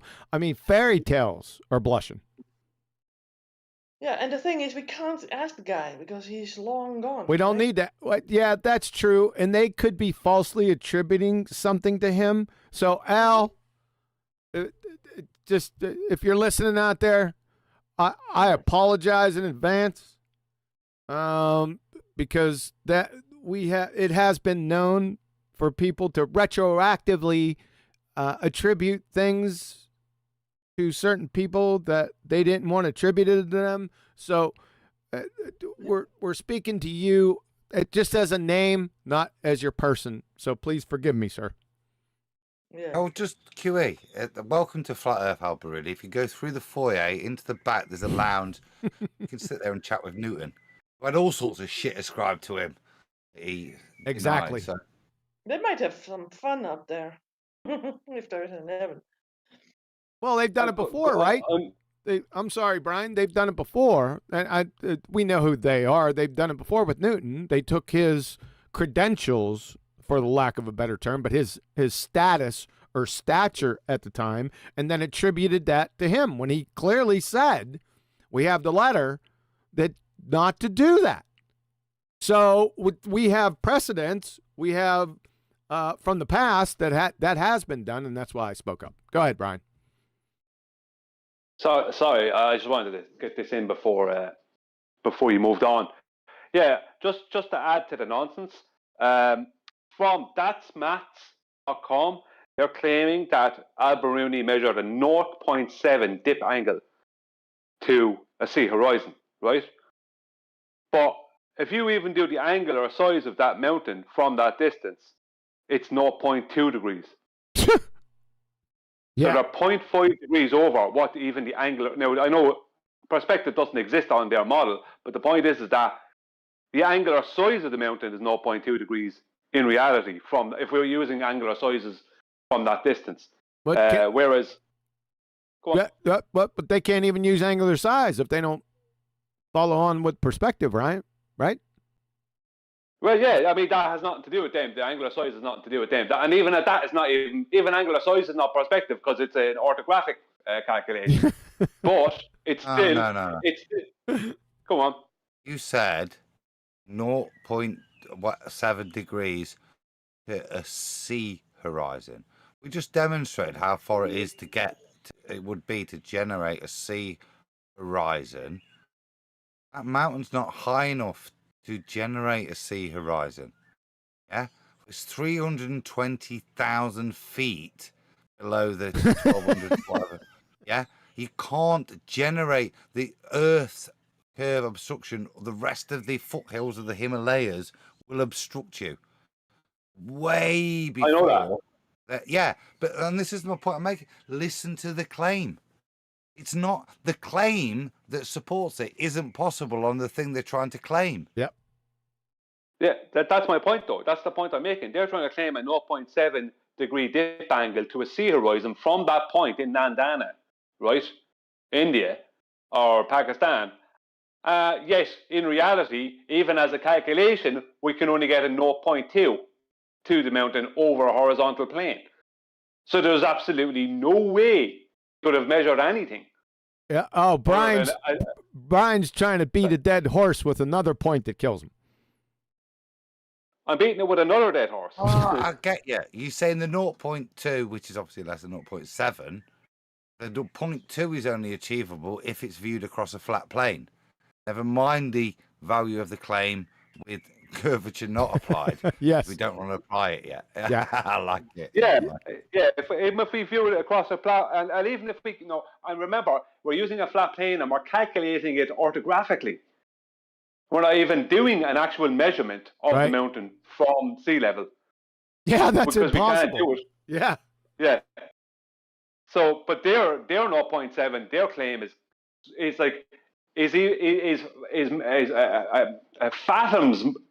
fathoms greater impossible. Yeah. Thanks for beating that dead horse some more, Brian. Appreciate it.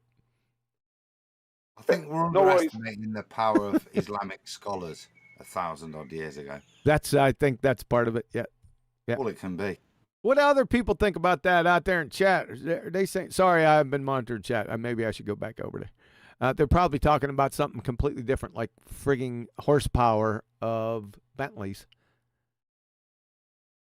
Kind of face. I don't know what we have over here. No one's saying anything. Well, it's not that they're no. Yeah, you know what I mean. Okay, alrighty then. Should we continue? Yeah. Of course. You think we beat that to death? It's quite good to. They're old school things, aren't they? But we've got bits to add, like particularly with that one that we've learned ways of smashing the crap out of it. Not just with the obvious ridiculum, but applying that claim to reality. It's nice to update every now and again. So yeah, let's. Ooh. Sun doesn't. Oh no, I don't want to do this one. I've got no claim to make. I've told myself of any claims that could possibly be made here on this one. Over to you. The sun doesn't change angular size through the day, QE. Yeah, right. So that's pretty funny. Angular size means apparent size. Apparent in this context means not actual. According to the fairy tale narrative, the sun's position is also apparent. So the retard's query actually is, why does the non-actual size, that's the angular size, of the sun not decrease its not actual size, apparent size, as it moves from its not actual position? That's in actuality, that's the question that they're asking, even though they're not explicitly asking it, it's implicit. I got a little different take on this one. I put this one in here a long time ago, and I just updated it a little bit. It might get people off the beaten path, but this is a food for thought. So this is a false equivalence fallacy just on its face. Not that it's stupid. We already proved that it's stupid, right? Let's take a little somewhat deeper dive into this and see if anyone has anything to say on this. So it's a false equivalence fallacy. And my point is there a difference between terrestrial to terrestrial observations versus terrestrial to celestial observations when considering angular apparent not real size? Let's just stop with that one. Did everyone got that? That's a great question. Isn't it a great? Isn't it? Wait a second, Brian. I had this thought in my head back in the day, and I said, that's a very intriguing question. So, thanks, Adam. I appreciate that. I'd apply it straight away to real world, celestial navigation, and terrestrial navigation. Are they the same thing? How's that angle? Does it give us that apparent angle? Is it the same thing? Yeah, well, you don't know what you don't know, right? At the very least with this, does everyone understand what I'm saying? So terrestrial, we know the angular size changes. But does that mean, and I'm not trying a special pleading fallacy, does that ipso facto mean that terrestrial to celestial observations follow those same guidelines? Wouldn't you have to? There's a bunch of things you don't know. Don't you have to know the height? Say again? Don't you have to know the height of the celestial body when doing that? Only if you're lost at sea.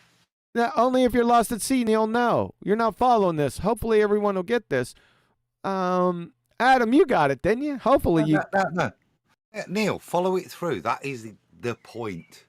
And so the height when? Terrestrial to terrestrial or terrestrial to celestial? Where do you need to know the height of the object? Yeah, I understand what you're saying, but I thought that because my brother's playing something, I gotta go. Can I say something quick because I have to leave? Let me just he has to leave, Adam. Let him say something. Yeah, I'm not taking away from your question, QE, because that's a very valid question. It's moot. Now, yeah. Brian, remember, this question is moot. It's just an interesting question. Go ahead. Yeah, I have a different take on it altogether. Okay. As I use what they actually claim. When you see the sun, what they're calling a sunrise and a sunset, they're not claiming you're seeing the sun, they're claiming you're seeing the sun mirage. Yes. And that's why they say that the sun is never in the position you think it's in. Because you know these videos where they show two suns? Well, the one that's closest to you is the sun mirage. So the other one is the sun. So you're looking for how come the angular size, this is how I view it, this is what I would go with, based on everything that officially they talk about, is that you're asking, how come the angular size of a mirage is not changing? Yes, we established that. Yes. I already dealt with that. That would be my take on it. I already dealt with it. Point number one. This is a moot point because we've already demonstrated. When I say we, others have already demonstrated that the sun does change angular size, and it was Chris Van Maitre. He did it back in 2016. I already posted a video on that when we were debunking the Nancys. Remember Nathan and Nancy? Remember I pulled that video up? I want to answer that question. That's boring. That's why I went, ugh. Yeah, I know. I know you don't want to answer. Point 2's really good. Well, thank you. Let me make the question. Let me ask you a question. So I'm doing terrestrial navigation. I can see the lighthouse in the distance. So I've got my horizon, I've got my sextant level, and I measure the elevation angle to the horizon. Can I subtract that from 90 to give me the distance? Can I ask? Yeah? If I'm going to do terrestrial navigation, I am doing trigonometry. Yeah? It's slightly perverted by perspective, but I'm doing trigonometry. I cannot, and this is the reason lighthouses have their height above sea level stated is so I can trilaterate my position, yeah? Because I am not gifted a distance. There's a very big difference between terrestrial navigation and celestial. All I've got to do is take the angle to that star, and I will take the co-angle, i.e. subtract from 90, to get the distance. I'm given the side length. When we're doing terrestrial, I need a side length, i.e. the height of the lighthouse. That's correct. That's the difference. I got it. That's correct. Adam's all over this. He took it a couple steps further when I was just back in the day, because this is, like I said, I put this together like 6 years ago. And I just thought to myself, just on the surface, that it would be a good question. So thank you, Adam. That's why I said it was brilliant. It encompasses everything that is that you got to, if you understand that and the difference between the two, yeah, then it takes away what the ballers keep trying to do at the moment, trying to bring trigonometry into celestial navigation. Correct. What a shining example. You know, I knew that. Yeah, that's really cool, but it's moot. I just put it in here just so it helps you critically think. That's why I put it in here. Everyone got that? Hopefully.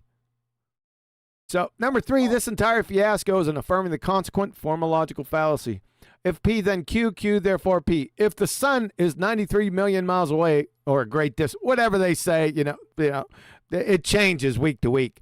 If you follow, just they're implicitly trying to state that the sun is a great distance away from the Earth, P, then angular size of the sun will remain the same throughout the day, Q. We observe the angular size of the sun remaining the same, Q, which they don't.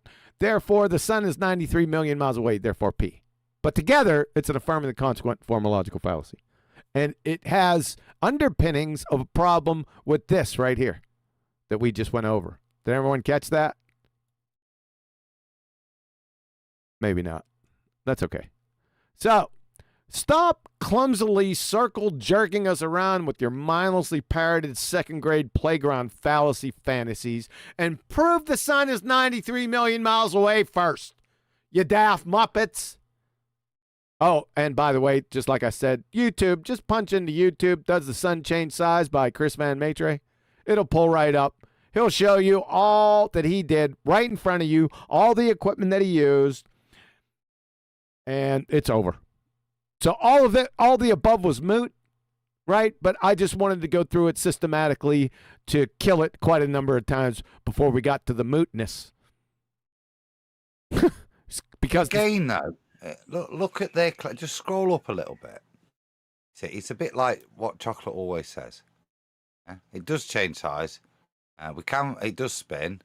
Yeah, all these things. We then get further down to point 3.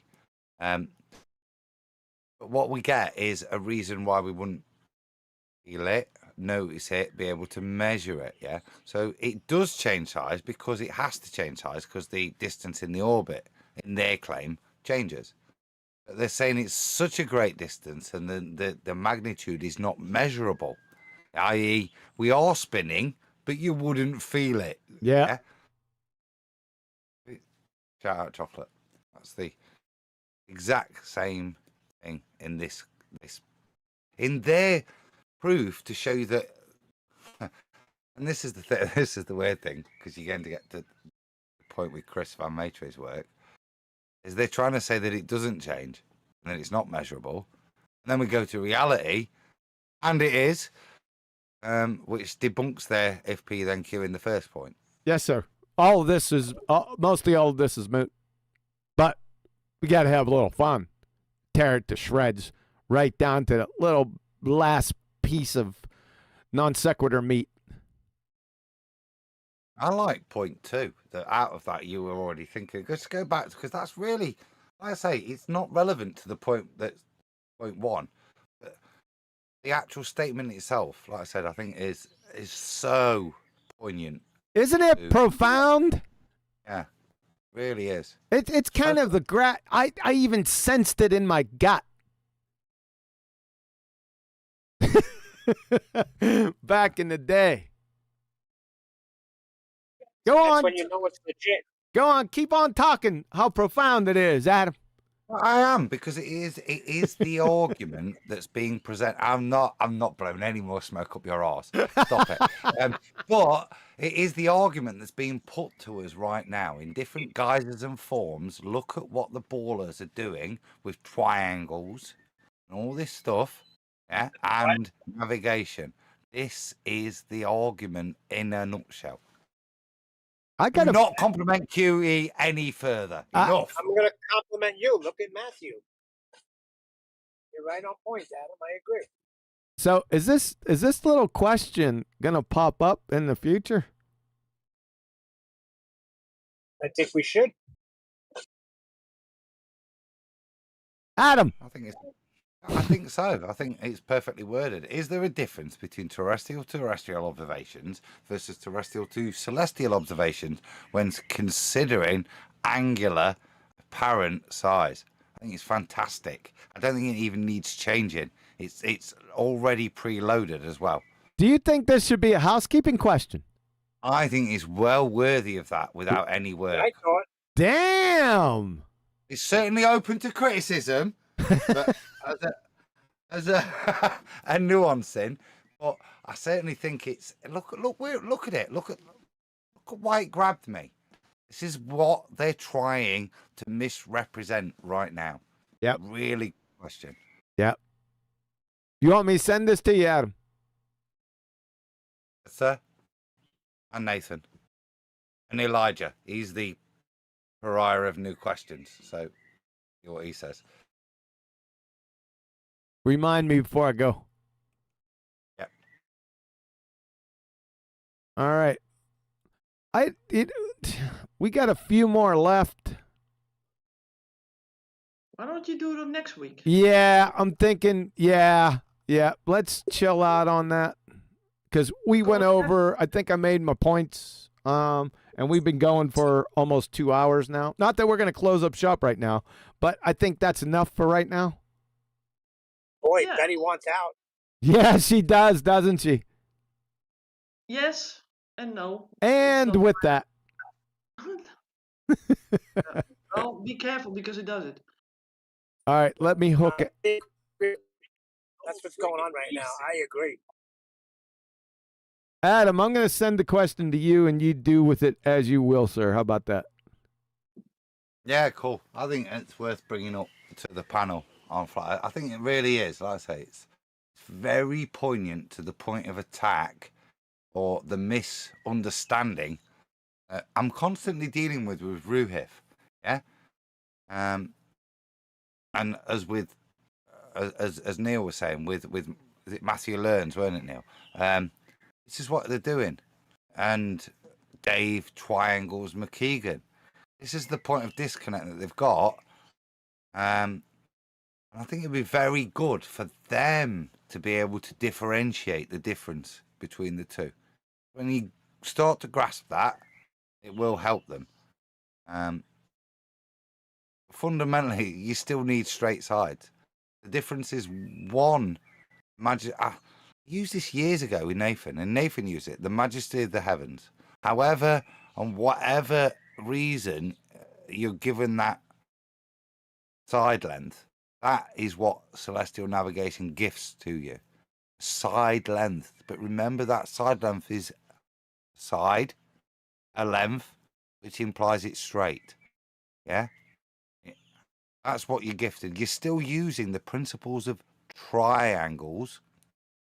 Sometimes you use trigonometry, sometimes you use celestial navigation, but we're always using triangles. However that triangle is constructed, with terrestrial, you're actually forming real triangles with perspective. And we can't, with terrestrial, sorry, with celestial, we're using triangles with perspective to form that triangle. But even though perspective is at play, it requires the prerequisite that we've got two parallel lines. With terrestrial, we kind of compensate for perspective a little bit, knowing we've got a parallel baseline only here, we're not worried about the sky or whatever's parallel to that, because we're not using it. And that's why we need the height of the lighthouse, so we can continue using triangles, and in this case, use trigonometry to calculate another side length. In celestial navigation, we do not use trigonometry to calculate the desired side length, i.e. Correct. your circle of equal altitude. Correct. I think Betty liked you saying terrestrial and celestial real fast. I noted a little snicker. I almost went Dave Triangles, but I got to West Wheel, to West Wheel, and triangles. Am I wrong in noticing that little snicker? I don't know, but was I not on mute? I don't know. You keep mocking, I'm off for wine.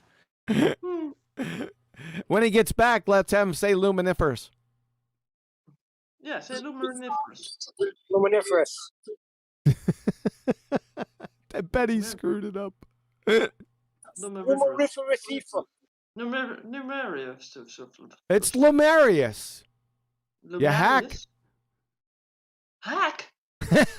Not you. Not you're not dead. I'll make you erased, Mr. Eraser. How about what is it? Oh, great! I messed it up. Yeah, thanks. Spectroscopy. Thanks. Right, just go ahead and speak more, please. I'll stop. It's I'll stop It's spectrochocoloscopy. There you go. Oh, I can never get that. Try again, you. Spectrochocoloscopy. Yeah, you got it almost. Yeah. Good evening, everyone. Say it again. Say it again. Say it again, please. Spectrochocoloscopy? Trosolopathy? It's spectrochocoloscopy. Chocolate? Are you saying spectrochocoloscopy? Yeah, that's Adam. Adam termed that back in the day. Oh, that's for chocolate? It's in spectrochocoloscopy. In spectrochocoloscopy. Okay. It's not. I'm up here in Google. No, you got me in Google looking this shit up. I'm like, that's too funny. That's like Betty looking up Hillbilly Blue Balls, the redneck retard, and nothing's coming up. On YouTube. Yeah. And I'm looking at blue tick hounds, for crying out loud. Blue tick coonhounds.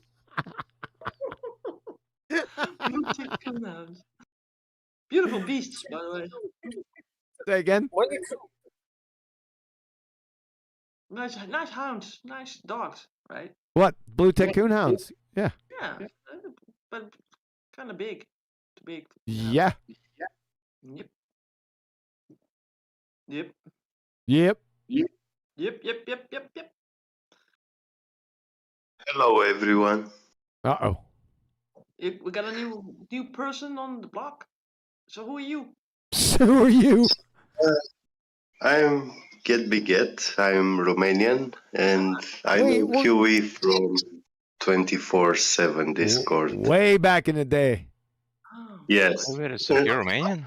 You can talk to Yes. Romanian. Okay. God, QE, I saw your video about 2 weeks ago on information theory. I want to say it was mind-blowing, beautiful. It brought me to tears. Like, I watch it over and over ever since. Damn. Yes, I love it very much. Wow. Damn, thank you. Appreciate that. This is like a full sunshine up the rear for QE Day today, Betty. How you gonna make it out of your room with that head? I don't know. Well, it is mind-boggling, isn't it? That whole information thing. I mean, and that it's really a bottleneck for these pseudoscientists because they can't get over this. Yep. The only thing they can do is censor it. Yeah, it's luminiferous ether. Go ahead, say it again. Luminiferous ether. 3 times. Luminiferous ether. No. Luminiferous ether. No, Luminiferous. luminiferous. I want you to say luminiferous 3 times. Oh, craps. Crap. Luminiferous. No, you see? Yeah, I hate you. You know. It's like the phenomena as well. Luminiferous. No, Luminiferous. no, there's too much delay. Yeah, it's gotta be Here you go. quick. Here you go. Here you go. Luminiferous. Luminiferous. Luminiferous. We're not. You fucked up in the middle. When he did it the first time, Betty, remember it was hilarious. yeah. He did it. He was in a discussion, right? And he was talking. It was a talking point, and he did it like 3 times right in a row. I was on the floor. Worst thing is, I noticed the first time, which is why the second and third times happen. Yeah. Well, I think everybody has words that they can't really pronounce very well. So, hey, sorry we blew by you, Get Beget. I appreciate what you said about it. It's one of my favorite presentations, and it's a real atheist killer. It kills him in about 6 or 7 seconds. Yes, true. I remember I spoke with you about it like about 2 or 3 years ago, and you told me you have some material and you're working on it, and I was waiting for it for so long. And yeah, everyone else was exceptionally in that video. What the The hell? lady and Adam also. Oh, whoa. Wow. Yeah. Huh. Well, hey, we have been here for a couple of years now. Yeah, I put that presentation together many, many moons ago. Not more than a couple Let's years not ago. just brush over. I did. Me and Bray got compliments there, so Yeah. Yeah. I think Righteous wants to talk to you because Betty was saying that Righteous is Romanian and you're Romanian. Get did you know that? Yes, I am. Righteous is Romanian. I didn't know that. Yes. Wow. I thought he was Mexican. I kind of thought you knew you were Romanian. That's not what I was meaning. That you knew that Righteous was Romanian. I thought I Righteous didn't was know. South American. He's Canadian. Yeah. Oh I'm wow. in Canada now. No, yeah, I thought you were Canadian via South America. I don't know why I thought that. I thought that you had, he's remaining in the USA. And where is Okay. Count Dracula from? Yeah. Transylvania. Are you But hold living on, I there? wanted to say Dracula. Get Beget. Are you living there now? I work in Germany now, Okay. but I'm going next month in holiday back home to Romania. Ah, nice. Nice. Hey, not to stir up Cool. anything, but I just want to go back to what Adam said. Adam was making a point. He was saying, Yes. Triangle McKeegan and Matthew, this might help them. Do you think it's really going to help them? Do you think they're really going to accept it? Because I think, help them. It would help us be able to really further evaluate that they're not sincere and trying to seek help and trying to be helped. But I don't think it's going to help them because I can't see anything else, unless y'all have found out something that, oh, this is why they're confused, that you guys have really found that authenticates their confusion for why they can't accept, right angles and things like that. Heroes, he put his job on the line. Right. It's not going to help them. These guys are lost. It's their Yeah, that's what I'm religion. saying. I think we're being too optimistic about help. They don't want help. No, I'm not suggesting. I've got to blow a bit of smoke up his arse again now. This is your fault, D-Rose. Right. So the reason I found the question poignant, right, was that it was retrospectively analysing. See, it takes quite a while to see what these guys are saying, claiming, and to unpick it to figure out what the nuance is. Yeah, this disconnect, this argument that they have, and it's quite highlighted nicely in this one. Yeah, because they're trying to represent celestial navigation as if there's not triangles, but trigonometry is being done. Yeah, and that's the point. why when I read that question, why it was so good.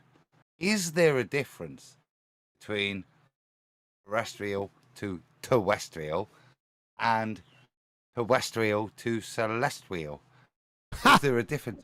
And if you can understand that difference, then the point that they're trying to bring to us as a rebuttal, you can destroy.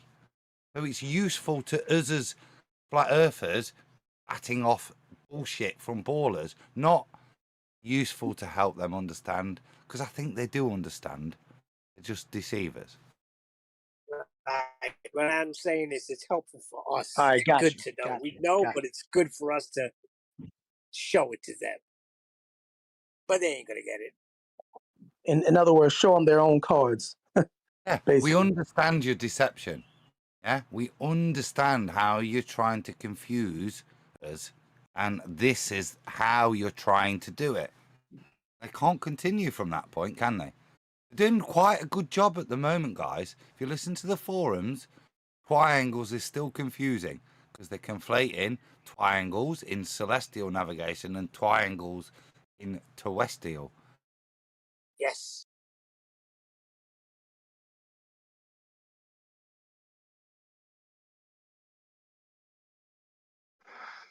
Celestial is using stars to navigate. Hey, Betty, take charge for 2 minutes. I'll be right back. Gonna round out the show? Wait, no. What did he just say? He asked him about stars. That guy.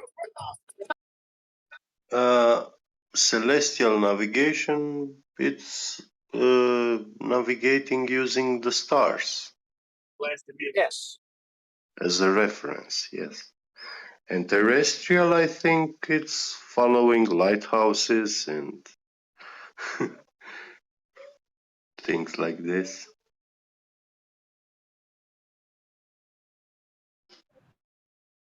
Correct.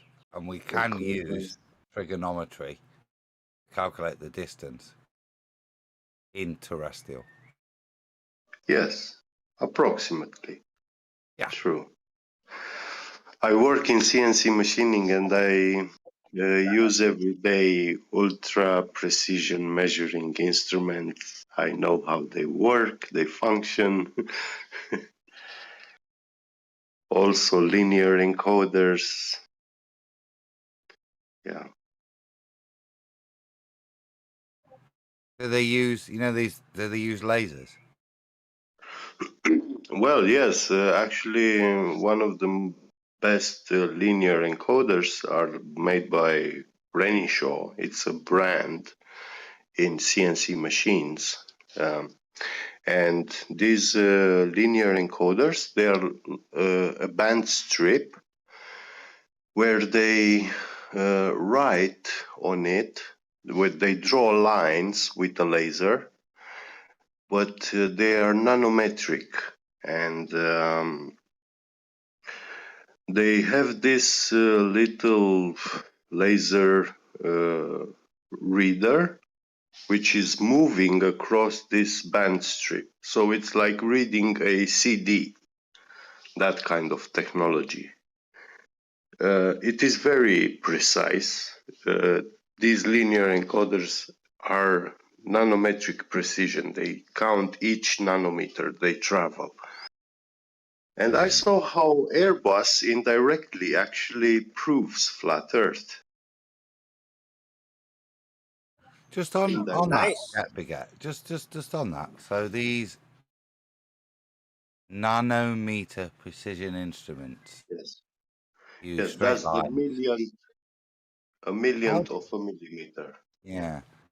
How, I assume in that millionth of a millimeter, they're accounting for refraction.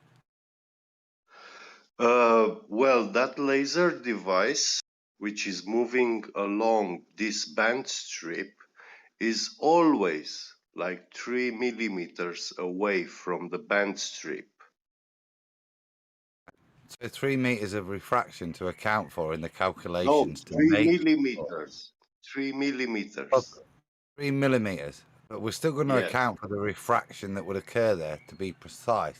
If it was something real to account for, it would be in the software, I assume. There is no refraction involved there. It's, I mean, the laser power, it's pretty high. No, it's always 7/6R. My And claim is yeah. always. It doesn't matter the situation. Yeah, it's always Yes. 7/6R. Even if it's a small, even if it's only 3 millimeters, it's expressed over. Still there. Well, to understand how this device works is like take a ruler and you have every line 4 inches and its subdivisions, you know, you have those tiny lines. And now you use a optical device which you move across this ruler to read for each line. So this optical device which is reading is not getting further away or closer to the ruler, and it's always encapsulated in a, you know, that lens is almost in contact with the band strip. I've no problem with that. I'm not attacking the technology. I'm saying there was this technology mitigates for every single minutiae, and in doing so, have you ever seen it say this is the refraction adjustment? It has to be there if you've got a piece of milling machine that's so accurate, be that accurate, even if the refraction, every movement is still subject to the same level, and your start point is wrong. You get me? There will still be an initial error, and that's what I'm saying. Is that account for? No, of course it isn't. And it's things like this that use the behavior of light to be so accurate that negate this claim of there is no such thing as 6/6. It's always a minimum of 7/6R. Well, the problem is, you know, they used this linear encoder is like 200-meter long, and it is being used to precision position in linear motion this machine on a 200-meter long track. This is a printing machine which is printing the carbon fiber structural resistance of the airplanes, a Airbus 380, the giant airplanes. And these carbon fibers, they use nanometric in size carbon fibers, and these have to be laid. This weave, they make like a cloth, you know. They must lay it very, very precisely. They do that with my arrows. I'm gonna bow my way in here. All right. This is gonna. Hey, you like that? No pun intended. But that's what they actually do. They weave them for the arrows and the carbon bows. But anyway, it's an interesting discussion, and you guys could do it after the show because we're about to round out. Betty, may I be so bold as to request that you take us on home? No, you may not. I figured as much. Adam. Well, if I'm being honest, I'm gonna have to blow a bit of smoke again. Can you read out your poignant thought you had again? And I'd leave it at that. Just you reading that out. I think we've covered it again. It doesn't need reiterating. The question itself, I think, stands. Huh. So I'll leave it for you to round out. Boy, you're getting hot over this, boy. Is there a difference between terrestrial to terrestrial observations versus terrestrial to celestial observations when considering angular, apparent, not real size?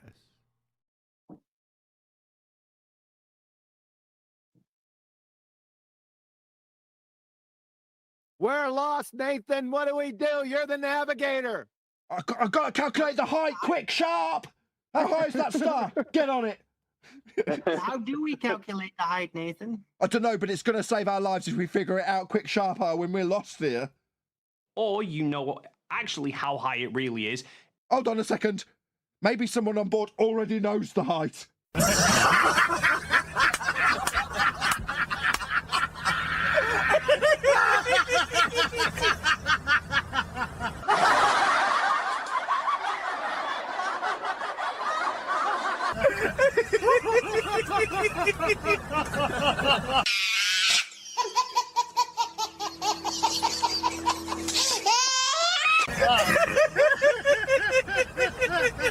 Get it.